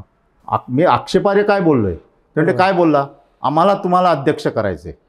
विचारणं म्हणले तुम्ही अध्यक्ष होणार का? तू कोण डिक्टेट करणारा मला? मी इथं सगळ्या कामगारांना सांगतो ते ऐकतात, मी तुझं कोण ऐकणार? डायरेक्टली म्हटलं की पॉईंट आहे. मी म्हटलं बरोबर आहे तुमचं, पण मला असं वाटलं की तुम्हाला अध्यक्ष करावं आणि मला नाही वाटत तुम्ही त्याला नकार द्याल म्हणलो. त्याने ॲक्सेप्ट केलं. क्या बात आहे. आणि मग एक सर्व समाजातल्या सर्व मान्यवरांची एक कमिटी केली. त्याचे उपाध्यक्ष बेहरे नावाचे एक जज होते, डिस्ट्रिक्ट जज होते, हायकोर्टामधनं ते रजिस्ट्रार म्हणून रिटायर्ड झाले होते. त्यांच्याकडे गेलो. म्हटलं बेहरे साहेब याचं उपाध्यक्ष तुम्ही व्हावं. ते हो म्हणले. आणि मग खूप जणांची, आता मला नेमकी नावं ती पत्रिका आहे माझ्याकडे, पण एक 15-20 जणांची कमिटी केली. आता प्रश्न आला पैशाचा. आता पैशाचं काय करायचं? मुंडे साहेबांनी तुम्हाला विचारलं होतं की पैशाचं काय? आम्ही सांगितलं आता त्यांचा सत्कार करायचा आणि त्यांच्यात पैसे मागायचे हे कुठलं? पण आजकाल असं पण होतंय बरं का. आता काही होतंय. आता काही होतंय. तर मग पैसे काय करायचं असं करता करता मी आणि विकास मटकरीने एक यादी तयार केली. म्हटलं विकास तुझ्याशी संबंधित आणि माझ्याशी संबंधित अशी जो काही लोकांची एक यादी तयार करू. आम्ही एक यादी तयार केली आणि म्हणलं आता तू तुझ्या लोकांच्याकडे, मी माझ्या लोकांच्याकडे, आपण जाऊ, जेवढे पैसे जमा होत आहेत तेवढे बघू नाही तर काय करायचं ते. सुदैवाने धक्का बसला. ज्या माणसाकडनं आम्ही 500 रुपये अपेक्षित करत होतो त्यांनी आम्हाला 1000 रुपये दिले. वा. आणि हे आम्ही 7-8 दिवस सगळे पैसे जेवढे खर्च होतात तेवढे जमा केले. आम्हाला किर्लोस्करांनी एकदा बोलवून घेतलं, अरुण किर्लोस्करांनी, ज्यांना तुम्ही अध्यक्ष केलं. ते म्हणले तुम्ही काही जणांना, त्यांच्या कंपनीतल्या काही जणांना म्हणजे माझ्याशी संबंधित हो, त्यांना भेटलो, पैसे वगैरे मागताय का तुम्ही? हो म्हणलो, आपल्याला कार्यक्रम करायचा आहे. अरे मला सांग ना, मी देतो सगळे पैसे. तुम्हाला अध्यक्ष पैशासाठी नाही केलं. बरोबर आहे. अरुण किर्लोस्करांचं नाव, मुंडे साहेबांचा सत्कार आणि गोविंद तळवळकर याच्यासाठी आम्ही तुम्हाला केलं आहे. बरोबर आहे. पैशासाठी नाही केलं. क्या त्यांना इतकं ते आवडलं आणि भावलं. ते म्हणले अरे बाबा हल्ली लोक आम्हाला बोलवतात ते पैशाच्या अपेक्षा ठेवूनच बोलवतात. म्हणले नाही. म्हणलं आम्ही त्यासाठी नाही बोलवलो. आणि मग मुंडे साहेबांच्यावर एक महाराष्ट्र टाइम्समध्ये प्रकाश अकोलकर फार मोठे सिनियर पत्रकार आहेत, आजही आहेत. त्यांनी एक लेख लिहिला होता, जनतेचा प्रवक्ता. आम्ही म्हणलो तो छापायचा आणि जो कोणी सत्कार समारंभात येईल त्याला आपण द्यायचा एक पॅम्पलेट. म्हणजे ही पहिली पद्धत पॅम्पलेट चालू करायची आम्ही पुण्यात सुरू केली. मग अकोलकरांची परवानगी मिळाली, तळवळकर संपादक होते त्यांची परवानगी मिळाली आणि मग तो सत्कार समारंभ बालगंधर्वमध्ये झाला. बसायला जागा नव्हती. आणि त्या कार्यक्रमामध्ये मुंडे साहेबांनी राजकारणामध्ये पुढे सत्तेचं परिवर्तन होईल असं एक विधान केलं होतं. राजकारणाचं गुन्हेगारीकरण. राजकारणाचं गुन्हेगारीकरण हा शब्द क्वाईन ज्या कार्यक्रमात झाला त्या कार्यक्रम करण्यामध्ये माझा खारीचा वाटा होता. मला त्याचा आजही अभिमान आहे. आणि याच्यानंतर मुंडे साहेबांच्या लक्षात आलं विकास आणि उज्ज्वल हे कामाची मुलं आहेत. नाही पण तेव्हा ते मुंडे साहेब बोलले म्हणजे त्यांना दूरदृष्टीचा काय विचार असेल ना.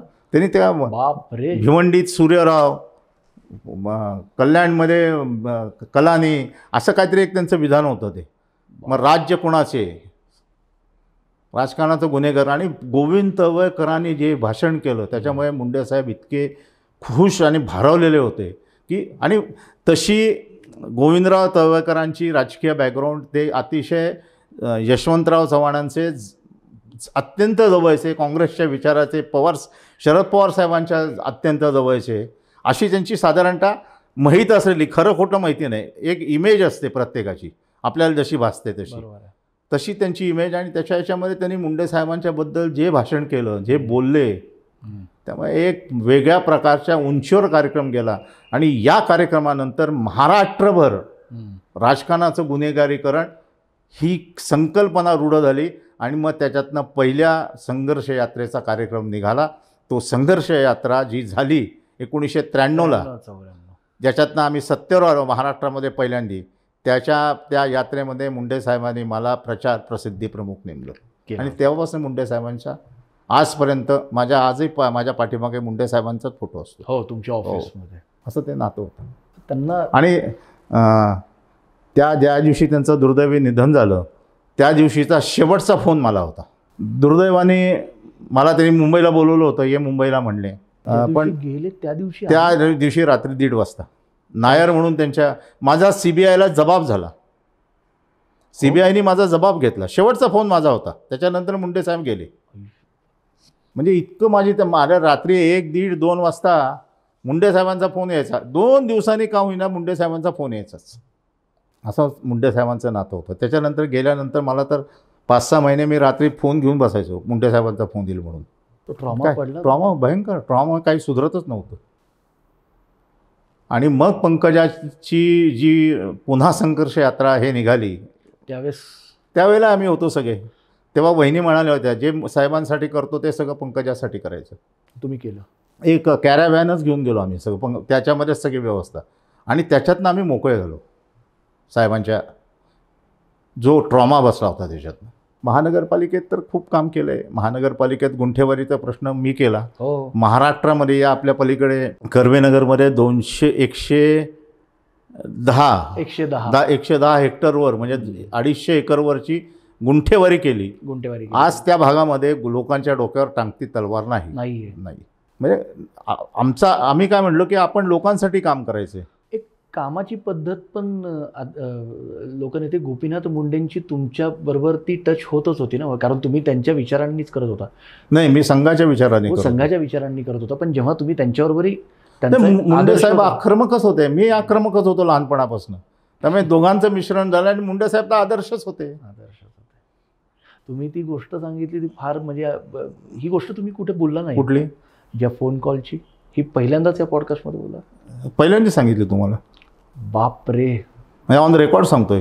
म्हणजे सीबीआयचा तुम्ही चेक करू शकता. आणि मुंडे साहेबांची शपथविधी पण संपली होती तेव्हा मी गेलो होतो. समा आणि मी दोघं होतो. तुमची पत्नी माझ्याबरोबर होती. माहिती नाही का? सांगितलं नाही त्यांनी? नाही तिने मला एवढं नाही सांगितलं. आम्ही गेलो होतो दोघं. आम्ही सुब्रमण्यम स्वामींना भेटलो, आम्ही नितीन गडकरींना भेटलो. त्यावेळेचे जेवढे मंत्री, जावडेकर, सगळ्यांना आम्ही 3 दिवस दिल्लीतच होतो. कॉलचं म्हणजे शॉकिंग होतं. मलाही शॉकिंग होतं.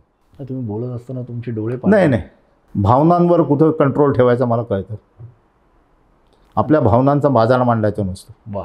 आणि त्यांच्याविषयी जो आदर आहे तो कृतीतनं व्यक्त होतो. तो शिकला पाहिजे. हो, आवश्यक आहे. त्या फार महत्त्वाच्या नाही तर मग लोक तुमच्या याची हे करतात, मायनस पॉईंट्स आणि प्लस पॉईंट्स असतात.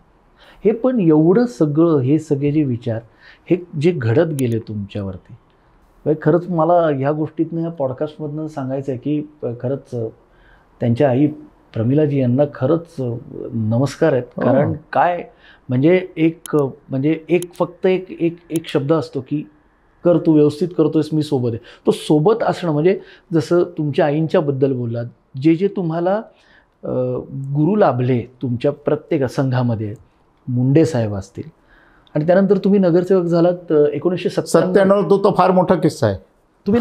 मी नगरसेवक झालो. या वॉर्डमध्ये मी इच्छुक होतो. तो होता वॉर्ड नंबर 48. म्हणजे इथं तुमचा स्टुडिओ हा, याचा नंबर होता 48, जो आता 13 आहे. आता काहीतरी 29 झाला. आणि त्यावेळेला प्रदीप रावत हे अध्यक्ष होते. आणि बाळासाहेब मोकाटे आपले खूप जुने स्वयंसेवक कार्यकर्ते, अनेक वर्ष कोथरूडमध्ये ज्यांनी भाजप संघ वाढवला. पण दुर्दैवाने त्या भागात, ते ज्या भागामध्ये राहायचे त्या भागामध्ये शशिकांत सुतार साहेबांचं खूप वर्चस्व. त्यामुळे त्या ठिकाणी कुणी बाळासाहेब मोकाट्यांसारखा कार्यकर्ता निवडून येणंच शक्य नव्हतं. तर तुलनेने चांगला कुठला वॉर्ड असेल तर हा वॉर्ड आहे. त्यामुळे या वॉर्डामध्ये बाळासाहेब मोकाट्यांना तिकीट देण्याचं ठरलं. आणि त्यावेळेस प्रदीप रावत अध्यक्ष होते, गिरीश बापट हे साधारणतः प्रमुख होते. दोघांनी मला सांगितलं की इथं मोकाट्यानं तिकीट द्यायचं आहे, पण तू काळजी करू नकोस. मी म्हणलं ठीक आहे, आता काळजी करू नको. असं म्हणले. आता मला माहिती नाही. मग मी मुंडे साहेबांच्याकडे गेलो. म्हणलं ते असं आहे, मला या वॉर्डामध्ये तिकीट पाहिजे. ते म्हणले नाही, तुला तिकीट देता येणार, कारण का या ठिकाणी बाळासाहेबांना आपण तिकीट देण्याचा निर्णय घेतला आहे. प्रदीप रावत आणि गिरीश बापट यांच्याबरोबर मी आहे, त्यामुळे तुला आम्ही तिकीट देणार नाही. तू जा. स्पष्ट बोलले. हो, तू जा पुण्यामध्ये आणि बाळासाहेबांचं निवडणूक प्रमुख म्हणून काम कर. आता मुंडे साहेबांनी सांगितलं म्हणल्यानंतर विशेष नाही. मी आलो बाळासाहेबांच्या घरी गेलो. म्हणलं चला बाळासाहेब काय करायचं. बाळासाहेब म्हणले आता यंत्रणा तूच आख सगळी. आणि सगळी यंत्रणा आम्ही आखली. बाळासाहेब निवडून आले. त्यावेळेला भाजपचे 2 बंडखोर उभे राहिले, एक श्याम देशपांडे आणि एक विनायक करमरकर. हो. हां, तरीसुद्धा बाळासाहेब घरी गेले निघून पडले म्हणून. मी एकटा थांबलो त्या काउंटिंगच्या याच्यामध्ये. 132 मतांनी का 34 मतांनी बाळासाहेब आले. बाळासाहेबांना असं वाटलं की नाना बराटे निवडून आले, हां, त्यामुळे बाळासाहेब निघून गेले. पण विजय तेच झाले होते. हो, मग त्यांना म्हणलं परत बोलून आणलं, म्हणलं पत्र हे घ्या तुम्ही बाहेर. लोक नाना बराड्यांची लोक भरपूर, सगळा गुलाल बिलाल आणलेला, नाना निवडून आले म्हणून. नाना माझे पण चांगले मित्र होते. बाळासाहेब आले, बाळासाहेब म्हणलं आता इथं मिरवणूक काही नाही, गपचूप निघून जाऊ आपण, उद्या मिरवणूक काढू म्हणलो. आणि बाळासाहेब मोकाटे निवडून आले. आणि मग सगळे सूत्र तुम्ही आखून ठेवले होते. हो हो. आणि बाळासाहेब निवडून आल्यानंतर मग आता भारतीय जनता पार्टीचा एक कॉप्ट होईल असा निर्णय झाला. कॉप नगरसेवक. आणि शिवसेनेला पण पुण्यामध्ये इच्छा होती. आता मुंडे साहेबांच्या डोक्यात काय होतं मला माहिती नाही. मला म्हणले चल मुंबईला, मला बोलवलं, म्हणले चल मातोश्रीवर जाऊ. मला घेऊन मातोश्रीला गेले, बाहेर बसवलं. हिंदू हृदय सम्राट बाळासाहेब ठाकरे भेटले तेव्हा? बाळासाहेब मी खूप वेळा 3-4दा भेटलोय. स्वर्गीय बाळासाहेबांना 3-4 वेळा भेटलोय. तर मी आतमध्ये बाहेर बसलो, साहेब आत जाऊन आले, चल म्हणले. म्हणलं काय झालं? तू नगरसेवक होशील म्हणले. बापरे. त्यांनी काय केलं होतं माझ्यासाठी? तर त्यांनी पिंपरी चिंचवडची कॉप्टची जागा शिवसेनेला सोडली. अरे, त्या ठिकाणी त्यांना तात्या कदम नावाचे माजी महापौरांना द्यायचं होतं तिकीट. साहेब म्हणले तुम्ही त्यांना द्या, इथं मी उज्ज्वलला देणार आहे तिकीट.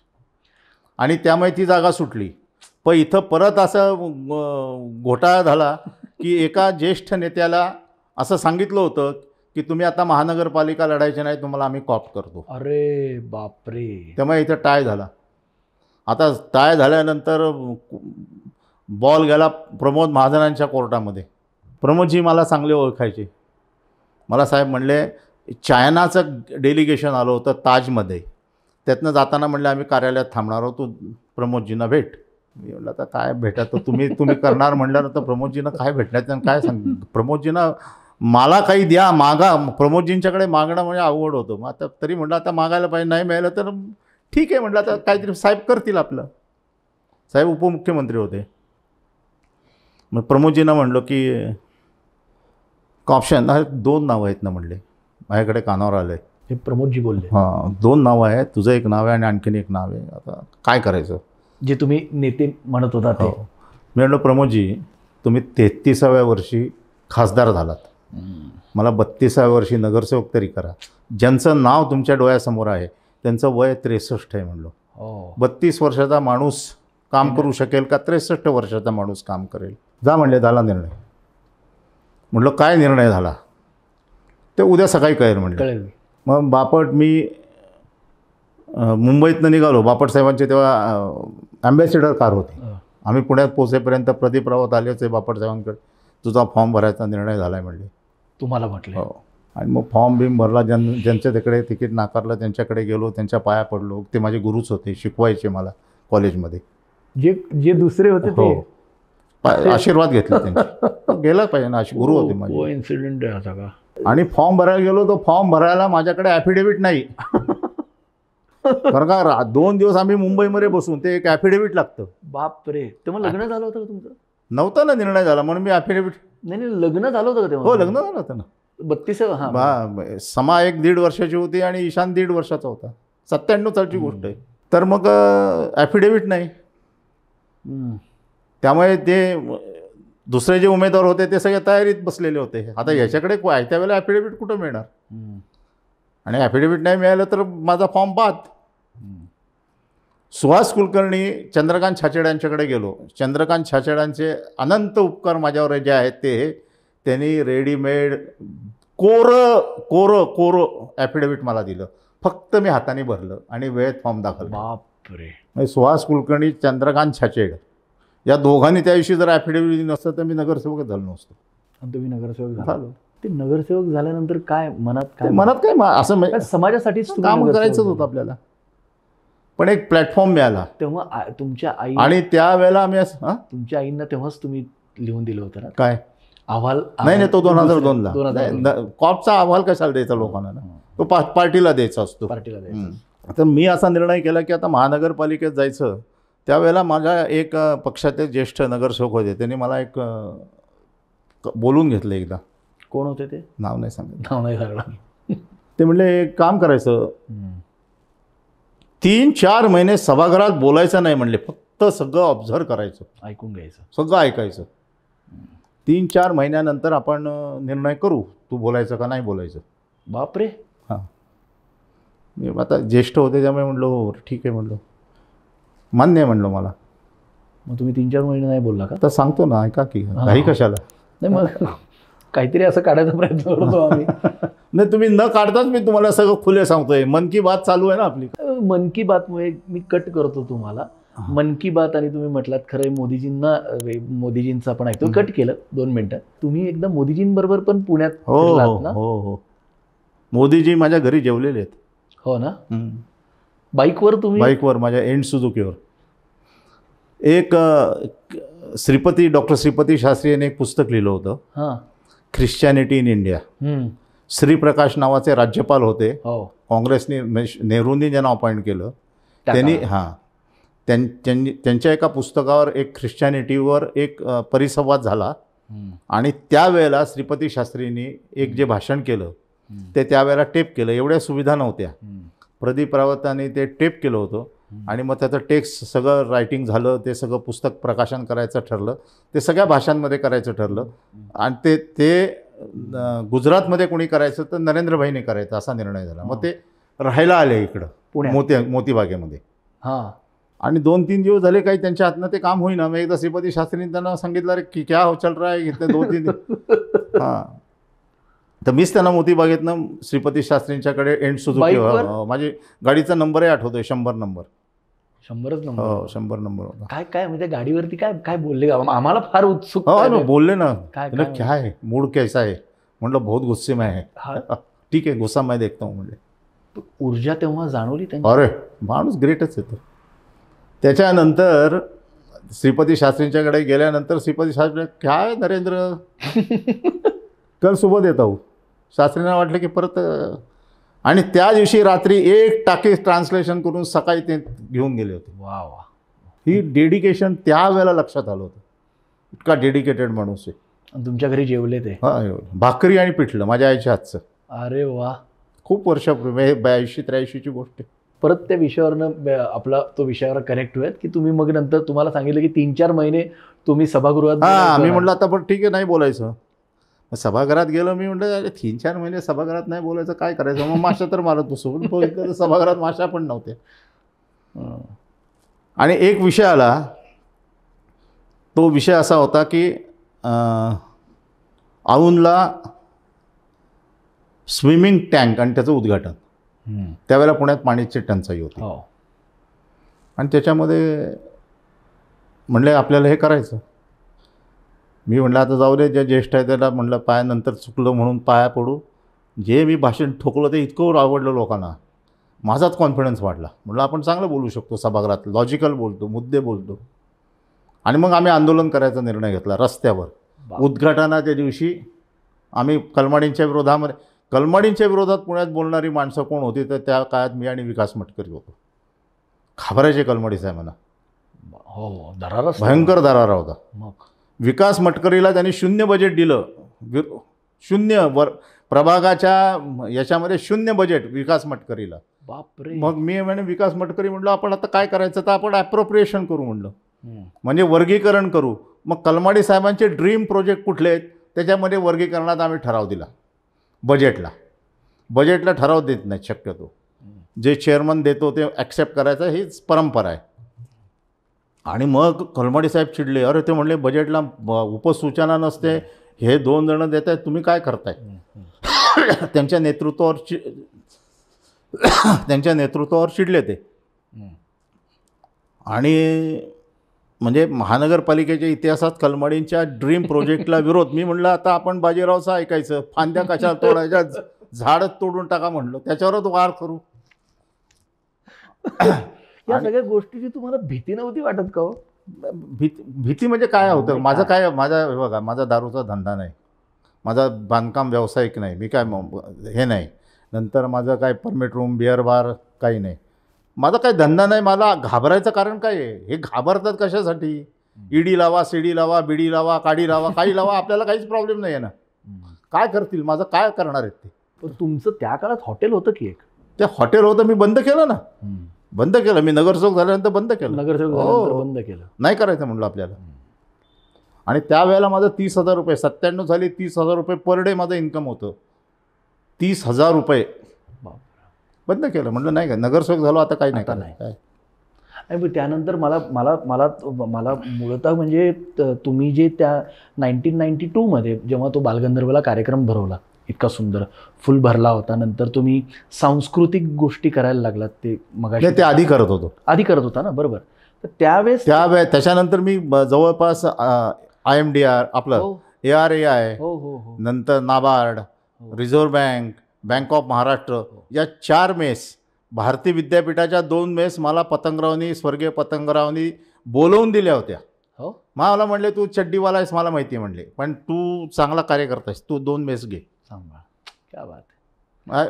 म्हणजे पतंगरावांच्याकडे हा दिलदारपणा होता ना. नाही म्हणजे हे सांस्कृतिक कार्यक्रम जेव्हा तुम्ही तेव्हा म्हटलं, आत्ता पण माझ्या माहितीनुसार का आम्हाला ज्या गोष्टी अंदाज आहे, तर तुम्ही किमान तरी 650-700हून अधिक 495-96 झाले. नाही का, जे आमच्याकडे जो रेकॉर्ड आहे तर नकळत असे अनेक कार्यक्रम आहेत. पण तारंगिणी सांस्कृतिक प्रतिष्ठान आणि आपला परिसर जी संस्था आहे, जी तुमची सोशल वर्क ते करते, त्याच्या माध्यमातून किमान तरी 500-550 कार्यक्रम केले झाले असतील. लॉकडाऊनमध्ये तुम्ही एक नवीन गोष्ट सुरू केली की ऑनलाईन कार्यक्रम चालू केले. म्हणजे लोकांना ती मेजवानी होती. म्हणजे त्याच्यात आपण ते हे केलं ना, आषाढी एकादशी केली, केवढा मोठा कार्यक्रम केला, आषाढीचा कार्यक्रम केला. हे सगळं जे आलं ते त्यात ठिकून जी तुमची समाजासाठीची जी इच्छा होती, लोकांच्या ज्या अपेक्षा असतात त्या पूर्ण करणं हे राजकारणी समाजकारणी म्हणून आवश्यक असतात. मी तर पक्का पुणेकर आहे. मी काय कुठनं बाहेरनं आलेलं नाही, इथंच राहील. लहानाचा मोठा इथंच झालो. काही लोक बाहेरनं आले आणि ते पुणेकर झाले असं दाखवतात. म्हणजे तुम्हाला एक कळत नाही. म्हणजे त्यामुळे त्यांचं काय असतं की नातं नसतं. एक उदाहरण देतो. एखादं 10 मेडिकलचे विद्यार्थी असतात, त्यांना प्रॅक्टिकल ट्रेनिंगची आवश्यकता असते. हो, एखादी मृत म्हणजे बॉडी येते त्यांच्यासमोर पोस्टमार्टमला, त्यावेळेला ते सगळं बघत असतात. मग तो सांगत असतो हे नाक आहे, हे कान आहे, अमुक आहे, तमुक आहे, हे सगळं ऐकत असतात. कारण काय असतं, त्यांचं त्या प्रेताशी नातं नसतं. त्याच्यामध्ये जर एखादा माणूस असेल की त्याला माहिती आहे हा आपला काका आहे, तर तो हे कसं हो हो हो हो माझं कसं आहे, तो माझा काका आहे, पॉईंट आहे. मी तो विद्यार्थी आहे की बाबा हे जी बॉडी नाही आहे, हा माझा काका आहे. आणि उरलेले 9 काय म्हणतात ही बॉडी आहे, आपल्याला शिकतं आहे. त्यामुळे हा फरक आहे. आणि हे उदाहरण माझं नाही आहे, हे चोरलेलं उदाहरण आहे. हे उदाहरण दिलं आहे स्वर्गीय दामोअण्णा दाते यांनी स्वतःचं पुस्तक लिहिताना. ते म्हणले हे आमचं नातं या समाजाशी आहे, कारण आमचं नातं आहे, आमचा समाज आहे. बाकी त्रयस्थासारखे टीका करतात, आमचं नातं आहे म्हणले. त्यामुळे जे आता बाकीचे जे लोक येतात ना बोलतात, पुणे शहरामध्ये तुमच्याबद्दल एक अभ्यासू नेतृत्व, एक अभ्यासू नेता म्हणून तुमचं नाव ओळखलं जातं. म्हणजे त्या पद्धतीने जे समाजाचे आत्ताही प्रश्न आहेत. आता तुम्ही महाराष्ट्र प्रदेशावरती आहात, तुमच्या काही पोस्ट ह्या वादग्रस्त ठरतात असं तुम्हाला वाटत नाही का? नाही, मला नाही वाटत. कारण काय होतं, आत्ता मध्यंतरी रिसेंटली आता एक 4-5 दिवसापूर्वी तुम्ही सिंहगड रोडच्या पुलावरचे फोटोज आणि व्हिडिओज टाकले आणि तुम्ही जमलेली ट्रॅफिक दाखवली 4-5 दिवसापूर्वी. आणि नंतर तुमचा ट्रॅफिकचा फोटो येतो, ट्रॅफिक खूप वाढली आणि त्यानंतर तुम्ही ते लिहिलेलं आहे आणि त्याच्याखाली कमेंट्स सुरू झाल्यात. पण त्या कमेंट म्हणजे चांगल्या कमेंट आहेत, वाईट नाही आहे त्याच्यामध्ये. नाही, तर एकच त्याच्यामध्ये उल्हास जोशी म्हणून कोणतरी आहे, त्यांनी लिहिली कमेंट की तुम्ही फक्त अधिकाऱ्यांना कशा, कारण का मी बोलताना जे बोललो तो अधिकारी कन्सल्टंट यांनी केले. पण ही वस्तुस्थिती आहे की अधिकारी, नगरसेवक, आमदार, खासदार हा काही टेक्निकल अधिकारी माणूस नसतो. बरोबर आहे. ज्यासाठी महानगरपालिका तुम्हाला पगार देते त्याचं डिझाईन तुम्ही नीट करा, तुम्ही फोरकास्ट केलं पाहिजे, काय होईल, कुठं उतरवायचा, काय होईल, त्याचा सर्वे असतो. तुम्ही काय आता महानगरपालिकेत नवीन प्रथा पडली की कन्सल्टंट नेमायचं आणि आपली जबाबदारी मोकळी करायची. त्याच्यामुळे तो घोटाळा झाला आहे. त्याच्यात कॉन्ट्रोवर्शियल काही नाही याच्यामध्ये. आता हे ट्रॅफिक तर ठीक आहे, पण पुण्यातल्या वाढत्या ट्रॅफिकचं काय? नाही, वाढत्या ट्रॅफिकमुळे सार्वजनिक वाहतूक व्यवस्था सक्षम केली पाहिजे. जोपर्यंत करत नाही तोपर्यंत किती पूल बांधा, किती रस्ते करा, काही प्रॉब्लेम नाही. कारण आता जो 10 मिनिटं लागायची तिकडे 1 तास लागायला लागलाय. खूप तेच ना, सार्वजनिक वाहतूक व्यवस्था सक्षम केली. मेट्रोसह व्हायला वेळ लागणार आहे अजून. हो, कारण का मेट्रो एक लाईन टाकायची तर त्याला किमान 3-4 वर्ष लागतात. 14 साली सुरू केलेलं काम होतं आपण. आत्ता झालं. हां. पण मग तर अंडर- मग आता तुम्हाला तर काय करावं लागेल, तर तुम्हाला PMPMA ताकद करावी लागेल. पण माणूस रस्त्यावर उभा आहे, खिशात पैसे घेऊन, त्याला सार्वजनिक वाहतूक व्यवस्था जर दिली, दर 5 मिनिटाला एक बस दिली, तर मला असं वाटतं की रस्त्यावर होणारी जी दुचाकी वाहनांची गर्दी आहे ती कमी होईल. मी पहिल्यांदा नगरसेवक झालो. मी त्यावेळेला महानगरपालिकेमध्ये 70 नंबरच्या बसने जायचो 3 वाजता. अरे वा. हां. पण नंतर ती बसच अशी तोडकी मोडकी झाली. आत्ताही तुम्ही इंटरव्ह्यूला येताना टू व्हीलरवर 2 व्हीलरवरच येतो मी. तुम्हाला टू व्हीलर आवडत? हां. मुंबईला प्रवास केला नाही का तुम्ही मुंबईत? पण ते आता ते खूप वर्षापूर्वी केलं. त्यामध्ये सवय सवय लागली. असते. पण जवळच्या जवळ कसं चालत येणं शक्य नाही. माझं ऑपरेशन झालंय त्यामुळे तुम्ही रोजचं सकाळचे तुमचे बंद स्टेटस केलंय मला आता चालायला. ऑपरेशनमुळे चालणं बंद आहे. मला मला मला हा खूप जवळचा प्रश्न आहे की इतका आत्ताही काळ गाजवत आहे. काळ गाजवत असं नाही, आत्ताही तुम्ही काळ गाजवत आहे. तुमचे स्टेटस का तुमचं जे पुणे शहरासाठी काम आहे, सामाजिक काम आहे, तुम्ही तसं पाहायला गेलं तर 4 वेळा नगरसेवक होता. 3 वेळा नगरसेवक होता आणि त्यानंतर विरोधी पक्षनेता झाला.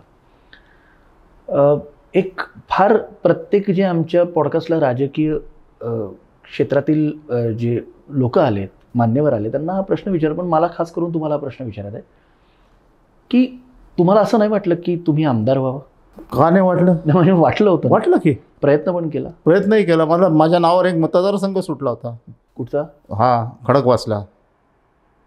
त्यावेळेला मला तिकीट नाही दिलं आणि मला आता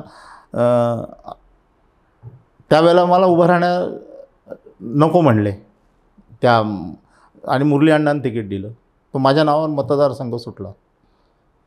पण ते ठीक आहे, आता निर्णय होता पक्षाचा.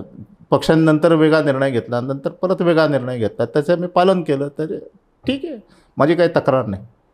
पुण्यात आत्ता ज्या पद्धतीने गुन्हेगारी वाढते, लहान लहान मुलं टोकाचे निर्णय घ्यायला लागलेत, प्रशासन उत्तम काम करते त्याच्याबद्दल वाद नाही, का पोलीस बांधव तैनात आहेत त्याच्याबद्दल वाद नाही, पण आजकाल आहे ना एक वेगळंच भीतीचं वातावरण थोडंसं निर्माण झालेलं आहे आईवडिलांच्या मनात. कारण काय झालं आहे, 15, 16, 17, 18 वर्षाची पोरं कोयते घेऊन फिरायला लागलेत आणि हे सगळ्यांना आपल्याला सगळं दिसतं आहे, सगळ्यांकडे माहिती आहे. म्हणजे 200 पोरांमधले 2-3 पोरं तसे असू शकतात आणि बाकीच्या घरांमधले जे नॉर्मल फॅमिलीज आहेत, मध्यमवर्गीय फॅमिलीज आहेत, ते सुशिक्षित म्हणूयात, त्यांच्या आईवडिलांना मनात भीती असते की बाबा आता नुसतं नॉर्मल भांडण झालं तरी काहीतरी होऊ शकतं. यावरती तुमचं काय म्हणणं आहे? तर म्हणजे मला जे वाटतं ते असं की राजकारणातल्या लोकांच्यामुळे हे घडतं आहे का, तर एक थोडंफार प्रमाणात सत्य आहे. निवडणुका जिंकण्यासाठी गुन्हेगारांची मदत घ्यायची ही एक प्रथा सुरू झाली. नंतरच्या काळामध्ये गुन्हेगारांना असं वाटायला लागलं की आपल्यामुळे जर हे निवडणूक जिंकतायत तर आपण मोठे आहोत. ते 4 गोष्टीचं प्रोटेक्शन मागायला लागले आणि प्रोटेक्शन मागायला लागल्यानंतरच्या पुढच्या काळामध्ये त्यांच्या असं लक्षात आलं की यांच्या शब्दाला किंमत आहे. यांनी सांगितलं होतं प्रशासन काही करत नाही आहे, मग आपणच का नाही राजकारणामध्ये जायचं? आपल्या मदतीमुळे हे राजे होतात, आपण त्यांच्या दारात जायचं, त्याच्यापेक्षा आपणच राजकारणात जाऊन मग लोक गुन्हेगार राजकारणामध्ये. सिनेमात पाहिलेलंच आहे. प्रशासन उत्तम काम करतंय या मताशी मी थोडासा असहमत आहे. पोलीस खात्याचा दरारा इतका असतो, पोलिसांनी ठरवलं तर पुण्याची गुन्हेगारी 24 तासात संपवची. 24 तास खूप झाले. बरोबर आहे. पण सर्व ठिकाणी राजकीय हस्तक्षेप वाढला आहे असं झालं. त्यामुळे कितीही चांगले पोलीस कमिशनर आले तरी त्यांना मर्यादा असतात. वरनं काहीतरी फोन येतात, खालनं फोन येतात, काय असतं चालू असतं. कारण तुम्ही मगाशी मुंडे साहेबांबद्दल सांगितला, 91, 92, 93चा काळ एकदम आवळून. मुंडे साहेबांनी मुंबईतली महाराष्ट्रातली गुन्हेगारी, संघटित गुन्हेगारी मोडून काढली. मुसक्याच आवडल्या. नाही, संघटित गुन्हेगारी हा विषयच संपला होता. हादरलेच होते. त्यांनी पहिल्यांदा निर्णय घेतला, तो जे DCPच्या पुढे प्रोटेक्शन होतं ना, ते म्हणले प्रोटेक्शन काढून घ्या, गन बिन घेऊन जायचं नाही. पहिला निर्णय गृहमंत्री म्हणून ते म्हणले तुम्ही जनतेचं संरक्षण करायचं आहे, तुमचं संरक्षण कशाला करायचं. मुंडे साहेबांनी प्रश्न विचारला आणि सगळ्या DCPच्या समोरचं ते हातामध्ये गन घेऊन तो हे असायचं ना, ते काढून टाकलं. म्हणजे अजून धैर्य वाढवलं त्यांचं. हां. आई गं, आणि काय? त्यावेळेला संघटित गुन्हेगारी मुंडे साहेबांनी मोडून काढली. दाऊदला चॅलेंज केलं, साधी गोष्ट आहे. हो ना. तर म्हणून मी हा प्रश्न म्हणजे उज्ज्वलजी तुम्हाला मला असं विचारायचं आहे की त्या काळातलं पुणं, तुमच्या काळातलं पुणं, म्हणजे 9वीत असलेले उज्ज्वल केसकर यांच्या काळातलं पुणं आणि 2025चं पुणं, काय फरक जाणवतो? नाही, फरक डेव्हलपमेंट असणार. असणार. फरक असणार. डेव्हलपमेंट म्हणायचं का सूज म्हणायचं हा प्रश्न आहे. डेव्हलपमेंट म्हणजे सूज. डेव्हलपमेंट म्हणजे विकास. तो विकास असतो नॅचरल. हेच तुम्ही जे दुसरं नंतर म्हणजे डेव्हलपमेंट नंतर परत तुम्ही असं एक मस्त शब्द टाकता आणि त्याच्यानंतर काय होतं, त्या सगळ्या विधानांना एक वेग यायला लागतो. नाही, सूज आहे ना. म्हणजे आता उदाहरणार्थ प्रभात रोड, भांडारकर रोड हा जो सगळा टाउन प्लॅनिंग स्कीम मधला भाग होता, हा कशासाठी डिझाईन केला होता? तर बंगल्यांसाठी. या भागामध्ये बंगले असतील. डेक्कन जिमखाना होता, हे लोकमान्य टिळकांनी स्थापन केलेला तो डेक्कन जिमखाना क्लब आहे. आपटे रोडची ती सगळी. त्या भागामध्ये राहणं हे प्रेस्टिजियस होतं. प्रभात रोड, भांडारकर रोड, जंगली महाराज रोड या ठिकाणी बंगला असणं खूप मोठी गोष्ट होती. त्या बंगल्यामध्ये किती लोक असायचे? 5, 6, 7, 8. पुढे मोठं हे असायचं, अंगण असायचं, व्यवस्थित सगळं चालू असायचं. अभ्यंकर खून खटला तिकडेच घडला होता तो याला भांडारकर रोड. अशा ठिकाणी जेव्हा असं लक्षात आलं की जमीन इथे या ठिकाणी येणाऱ्या लोकांना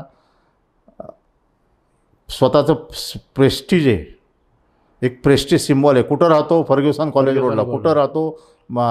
प्रभात रोडला. आमच्या शाळेतले जे आम्ही जेव्हा शाळेत होतो तेव्हा आमचे काही मित्र मैत्रिणी प्रभात रोडला. तर ते प्रभात रोड बरं, त्यांच्या घरी आल्यानंतर तो त्यांचा तो ऑरा वाढायचा. तर आता त्या ठिकाणी मग बिल्डर घुसले, अधिकाऱ्यांना हाताशी धरलं. ज्या ठिकाणी 5 माणसं राहायची त्या ठिकाणी 15 फ्लॅट झाले. 15 फ्लॅट म्हणजे 75 झाले, म्हणजे 5 ते 75 झाले. इन्फ्रास्ट्रक्चरमध्ये काय फरक पडला? नाहीच पडला. मग याला विकास म्हणायचा का सूज म्हणायची? म्हणून सूज म्हणलो. तसंच केलं या पुण्याचं. साधारणतः नगर नियोजनामध्ये शहर एक तर आडवं वाढवायचं असतं किंवा उभं वाढवायचं असतं. म्हणजे व्हर्टिकल किंवा हॉरिझॉन्टल. एक्झॅक्टली. दुर्दैवाने पुणे दोन्ही केलं. आडवंही वाढवलं आणि उभंही वाढवलं. त्यामुळे ही समस्या पुण्यात निर्माण झालेली आहे. आणि त्यामुळे आज आणि जो पुण्यात येतो शिकायला तो पुणे सोडून जात नाही. हो, इतकं चांगलं पुणे आहे. त्यामुळे बाहेरची लोक इथे येत आहेत, राहत आहेत, या शहराशी एकरूप होत आहेत. त्यात काय अडचणीचा मुद्दा नाही आहे. पण इन्फ्रास्ट्रक्चर काय आपण देतो हा विषय. आणि ते इन्फ्रास्ट्रक्चर आपण त्यांना नाही दिलं तर पुढच्या काळात भीषण परिस्थिती निर्माण होईल. काही आमच्या जवळचे मित्र म्हणतात अरे पुणेकरांचं राहिलंच नाही असं म्हणतात. हे खरं आहे. पुणेकर कुठे आहेत? जो पुण्यात राहतो तो पुणेकर नाही, पण जे पुणेकर होते, पुणेकर आपले पुणेकर, म्हणजे आजही तुम्हाला माहिती ना की आपण मुंबईत गेलो, कुठे गेलो, पुणा से आए हो गया, तर ते एक वेगळा स्टाईल. अरे बापरे, कोणाचाही नाद करा पण पुणेकरांचा. 100 वर्षापूर्वीचं पुणे होतं. तसं नाही, पुणेकर हा खूप चांगला आहे. चांगलाच आहे की? चांगलाच आहे तो. अभिमान. त्या बाहेरच्या लोकांच्याकडे एवढा चांगुलपणा नाही आहे म्हणून ते पुण्याची हेटाई करतात. वा वा वा. हां, त्यांच्याकडे पुण्यासारखं ॲक्सेप्टन्स नसतो. पुण्यासारखं रिच कल्चर नाही आहे. पुण्यासारखी सांस्कृतिक हे नाही. पुण्यामध्ये शनिवारवाडा आहे. पुण्यामध्ये शिवाजी महाराजांचा लाल महाल आहे, गड किल्ले सगळे, नद्या, तुळशीबाग आहे आपल्याकडे. सिनेमामधला डायलॉग तुळशीबाग आहे आपल्याकडे. नाही, तुळशीबाग खरंच चांगली आहे. फार त्या भागात सगळे तुळशीचे हे होते आणि तिथं रामाचं मंदिर झालं, पेशव्यांनी केलेलं आहे. काही काळातच जानेवारी फेब्रुवारीमध्ये महानगरपालिकेचे निवडणुका लागतील आणि ते वारं सुरू झालं आहे. यावेळेस कशा पद्धतीच्या निवडणुका होतील तुम्हाला काय वाटतं? निवडणुकीच्या पद्धतीने होतील. कशा पद्धतीने म्हणजे आता म्हणजे इतके सारे गोष्टी आहेत त्याच्यात की भारतीय जनता पार्टी आहे, शिवसेना आहे, उभाटा गट आहे, राष्ट्रवादी आहे, आदरणीय शरदचंद्र पवार साहेबांची राष्ट्रवादी आहे, काँग्रेस आहे, मनसे आहे. तर तुमचं काय राजकारणामध्ये कुठल्याही शक्यता नाकारता येत नाहीत. म्हणजे कुठलं काही राजकारणामध्ये म्हणून कुठलीही शक्यता नाकारता येत नाही. कोणीही no permanent enemy, no permanent friend. That is politics. बरोबर. त्यामुळे कोण कधी एकत्र येतील आणि कोण कधी लांब जातील सांगता येत नाही. युती आघाडी ही गरज म्हणून एकत्र येतात. जर मला गरज असेल तर मी शिवसेनेशी युती करीन. मला जर असं वाटलं की बाबा मला गरजच नाही आहे, मी माझ्या स्वबळावर निवडून येतो, तर मी कशाला युती करीन. तर राष्ट्रवादीला असं वाटलं की आपल्याला गरजच नाही आहे काँग्रेसची किंवा उबाठाची, तर ते कशाला आघाडी करतील. म्हणजे युती आघाडी ही मजबुरी असते आणि मजबुरीतनं एकत्र येतात. भारतीय जनता पार्टी शिवसेना हिंदुत्वाच्या विचारावर एकत्र आले, पण दोघांचीही त्या वेळातली ताकद जी होती ती मर्यादित होती महाराष्ट्रामध्ये. त्यामुळे ती गरज होती म्हणून एकत्र आले. आणि ज्या वेळेला असं वाटलं उद्धवजींना की आता आपण स्वतंत्रपणे महाराष्ट्रामध्ये मुख्यमंत्री करू शकतो, तेव्हा त्यांनी भारतीय जनता पार्टीची इतके वर्षाची युती मोडली, ते गेले. आणि ज्या वेळेला परत भारतीय जनता पार्टीला असं वाटलं की आता जर ते गेले तर आपण त्यांच्यामधली काही माणसं आपल्याकडे यायला तयार असतील तर त्यांना घ्यावं. त्यांनी घेतलं, त्यांचं सरकार पडलं, यांचं सरकार आलं. परत जनतेच्या दरबारात गेले, जनतेने देवेंद्रजींच्या नेतृत्वावर विश्वास दाखवला, 133 आमदार निवडून आले ना. त्यामुळे महानगरपालिकेत काय होईल सांगता येत नाही शेवटच्या मिनिटापर्यंत. पण निर्णय कोण करणार महाराष्ट्रामध्ये?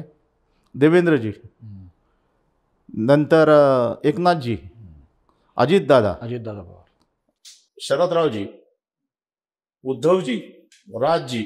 आता काँग्रेसमध्ये निर्णय कोण करणार हेच कळत नाही. बाकी आपण सगळ्यांचं सांगू शकतो की या पक्षाला दुर्दैवाने चेहरा नाही, वोट बँक आहे पण चेहरा नाही. काँग्रेसची वोट बँक आहे, 5.5 लाख मतं पुण्यामध्ये मिळाली आहेत लोकसभेला. त्यामुळे त्याच्याकडे मतदार आहे पण चेहरा नाही, असं आहे. बाकी सगळे बेसायले निर्णय करतील. भारतीय जनता पार्टीमध्ये अध्यक्ष संघटनात्मक फार महत्वाचा असतो. रवींद्रजी चव्हाण आहेत, त्या भागातले आमदार असतात, खासदार असतात, त्यांचे मतं विचारात येतात. पण अंतिम युतीचा निर्णय हा प्रदेश पातळीवरची कोर कमिटी करते. जेव्हा तुम्ही आमदारकीचा तुम्ही सांगितलं सिंहभाई खडको असं मतदारसंघाचं तुम्हाला दिलं, तेव्हा तुम्हाला आमदारकीचं कुठे दुसरी ऑफर आली? त्या बोध काय फार मी रमणारा माणूस नाही. कारण का ते उलगडायचं ठरलं तर इतकं मोठं उलगडणं होईल. आपल्या नशिबात करते असं म्हणायचं कारण का राजकारणामध्ये येऊन काहीतरी बंद मिळवायचं या हेतूने मी राजकारणात आलो की त्याच्यामुळे खूप गोष्टी आहेत. ती माणसं पण आहे, त्या माणसं समाजामध्ये त्याच्याविषयी आकारी असतो. नवीन तो दुसराही माणूस असतो, तोही काम करत असतो. हा इतिहास त्यांना सांगितला कळाला तर त्यांनाही वाईट वाटतं आणि ज्याचा फायदा नाही ते सांगण्यास काय मत. म्हणजे आता मी सांगितलं बा तुम्हाला आमदारकी देणार होतस आणि हा इच्छुक होता, याचं तिकीट कापून मला देणार होय. तिकीट तर मला मिळालं नाही, तिकीट तर तुलाच त्यालाच मिळालं, तोही निवडून आला नाही. म्हणजे आता कशाला सांगायचं असं मला वाटतं. फार गरजेचं आहे की या गोष्टींमधून आपले विचार आणि एक ध्येय कळतं. एक गोष्ट विचारायची अशी, राग येतो तुम्हाला भयंकर स्वतःचा, लोकांवर राग नाही येत. स्वतःचा अगदी खाऊ काय का कारण खूप असतं, प्रत्येक वेळची कारणं वेगळी असतात. लोकांवर रागून नाही उपयोग असं माझ्या लक्षात आलं. आजही तो त्या ठिकाणी त्याच्या ठिकाणी बरोबर असतो, आपण आपल्या ठिकाणी बरोबर असतो. त्या 9वी पासूनचा जो तुमचा, तुम्ही खरं बघायला गेलं तर ह्याला संघर्ष पण म्हणता येईल, ह्याला प्रवासही म्हणता येईल. याला खूप जास्त पेशन्स, तुमच्या बरोबर बोलताना जी मला असं वाटलं की खूप जास्त पेशन्स लागतात. राजकारणात येण्यासाठी तुम्हाला खूप पेशन्स असणं गरजेचं आहे आताच्या पिढीला असं वाटतं. कारण खूप पेशन्स आहेत, कारण आता खूप वेगळे समीकरणात आलेली आहेत. म्हणजे आणि त्याच्या आता मूळ मुळाच्या बरोबर कधी जाईल काही सांगता येत नाही. आणि तसं नको. म्हणजे तसं पाहायला गेलं तर मला तुम्हाला सगळ्यांना सांगायचं की जेव्हा उज्ज्वलजींचं तिकीट नाकारलं गेलं असेल तरी पण त्यांनी किती स्पोर्टली ती गोष्ट घेतली का, त्याच्यातनंही त्यांनी काम थांबवलं नाही. कुठलं पद नाही मिळालं म्हणून काम थांबवलं, त्यांनी काम सुरूच ठेवली आणि आत्ताही ते कामं करतात. अशी कुठली गोष्ट आहे उज्ज्वलजी की तुम्हाला ती करायची राहिली? खूप गोष्टी सांगा तर एखादी सांगू. एक जगाचा प्रवास करायचा राहिले, संपूर्ण जग करायचंय मला. पण तुम्ही जातच की नाही, जग करायचंय. असं घरातनं बाहेर पडलं की जगाची पूर्ण परिक्रमा करून घ्यायची. 1.5 वर्ष लागो, 2 वर्ष लागो, परत यायचंच नाही. म्हणजे या इकडनं गेलो तिकडं आलो, तिकडनं गेलो परत तिकडे गेलो. एकदा फार जगाची परिक्रमा करायची संपलं. असं शक्य आहे का? हो कारण कोळी दर्शन असं याचे कोळी दर्शन असं कुठे आले काय नाही आपण करायचं ना, आपणच करवायचं, आम्हीच करतो. जाणार 100% करणार. जगाचे प्रवास करणार. हो कारण का बाहेर गेल्यानंतर तुमच्या अनुभव समृद्ध होतात. समृद्ध. आता आपण परदेशात जातो, अनेक गोष्टी बघतो, त्याचे इथे एक्झिबिशन करत असतो. करतो. ही तुमची इच्छा आहे, ही कधीपर्यंत पूर्ण करणार आहे? इच्छा आहे. नाही झाली पूर्ण तर काय होईल, कवाशी होणार नाही, बाकी काय होणार. तुम्हाला असं कधी वाटलं तर हा योगेशी तुम्ही वाटेल काय इंटरव्ह्यू गमतीशीर प्रश्न आहे. लोक गमतीशीर नसतात. असंच की कभी आपको ऐसा लगा था कि इंटरव्यू, अरे आप इंटरव्यू ले रहे हैं, तुम्हारे यहाँ तो रहना ही पड़ेगा ना, क्योंकि घर में जो आपकी बीवी है वो मेरी बेटी है, वो आपको घर में चैन से कैसे बैठने देगी. कारण मगाशी जी नेते आले तर त्याची पण 2 यॉर्कर आले, पण तुमची यॉर्कर जेव्हा पडतात ना तेव्हा स्टंप उडतात असे थाड थाड थाड करून. आमच्या शोचा एक टास्क आहे, आमच्या शोचा एक टास्क आहे. मला खरं सांगू का, वडील तुमच्याशी बोलताना खूप एक पुस्तक आहे, खूप अनुभव आहे, खूप स्ट्रगल आहे, खूप संघर्ष आहे, वेदना असतीलच, पण तुम्ही खूप शांत आहात आतून म्हणून तुम्ही सुंदर बघताय, हे तुमच्या बोलण्यात मला कळलं. आणि प्रत्येक गोष्टीला आत्ताच्या इंटरव्ह्यू मधनं बरी काही किस्से होते की आमच्यापर्यंत आले नव्हते, पण असं पाहायला गेलं तर हा तासन तास इंटरव्ह्यू चालतो. तुम्हाला कसं वाटलं? अतिशय आनंद झाला. ज्या मोकळ्या गप्पा आहेत, हो मोकळ्या गप्पा आणि कुरकुरून करायचा प्रयत्न करतो, पण आत्ताच्या आम्ही खूप प्रयत्न केला, पण तुम्ही नाही सगळं सांगितलं मी तुम्हाला. तुम्ही न करत आम्ही तुम्हाला सगळं उकळून दाखवलं का हो, तुमचं काय मत आहे? आमच्या शोचा एक टास्क आहे आणि तो खूप छान टास्क आहे. द्या आमच्याकडे एक फोन आहे, आम्ही सीझन 1 आणि सीझन 2 मध्ये केला, तर आमच्याकडे फोन आहे. चालेल. या फोनमध्ये कुठल्याही प्रकारचं नेटवर्क नाहीये, कुठल्याही प्रकारची रेंज नाही, सिम कार्ड नाही, आणि आम्ही तुम्हाला फोन देणार. आणि मला माहिती आहे की खरं तुम्हाला हे सांगणं म्हणजे तुम्ही तशी प्रॅक्टिकल आहात आणि म्हणजे पण आम्ही तुम्हाला हा फोन देणार आणि तुम्हाला कोणाला फोन लावायचा आहे तुम्ही लावू शकता. ज्यांच्याशी काही बोलणं राहून गेलं असेल का कुठल्या वस्तूला लावू शकता. तर आपल्या शोचा टास्क आहे आणि खूप तसं बघायला गेलं तर खूप भारी संधी आहे. काय करायला लावायचं हो, ज्यांना फोन लावायचा त्यांना अनालो काय करायचं बोलायचं त्याच. आता मी तुम्हाला प्रश्न विचारतो, मी कोणाला फोन लावीन असं तुमचा अर्थ? हा माझा टास्क आहे. मी मॅच हारलोय अंदाज काहीतरी असेल ना, ठोक आहे जेवढं. आता तुम्ही माझा जो इंटरव्ह्यू घेतला त्याच्यामुळे तुमचे ठोक काय असतील ना काहीतरी बाबा. मला वाटतंय की तुम्ही 2 जणांना लावू शकाल. एक तर तुमच्या आईला 100% आईशिवाय कोणाला फोनच लावू शकत नाही. ते रेकॉर्ड करणार आहे का तुम्ही? हो बोला. अच्छा, त्याला फोन लावलाय तुला. कशी आहेस तू? मी नीट आहे. आणि तुझ्यामुळे आता एका पॉडकास्टला आलोय.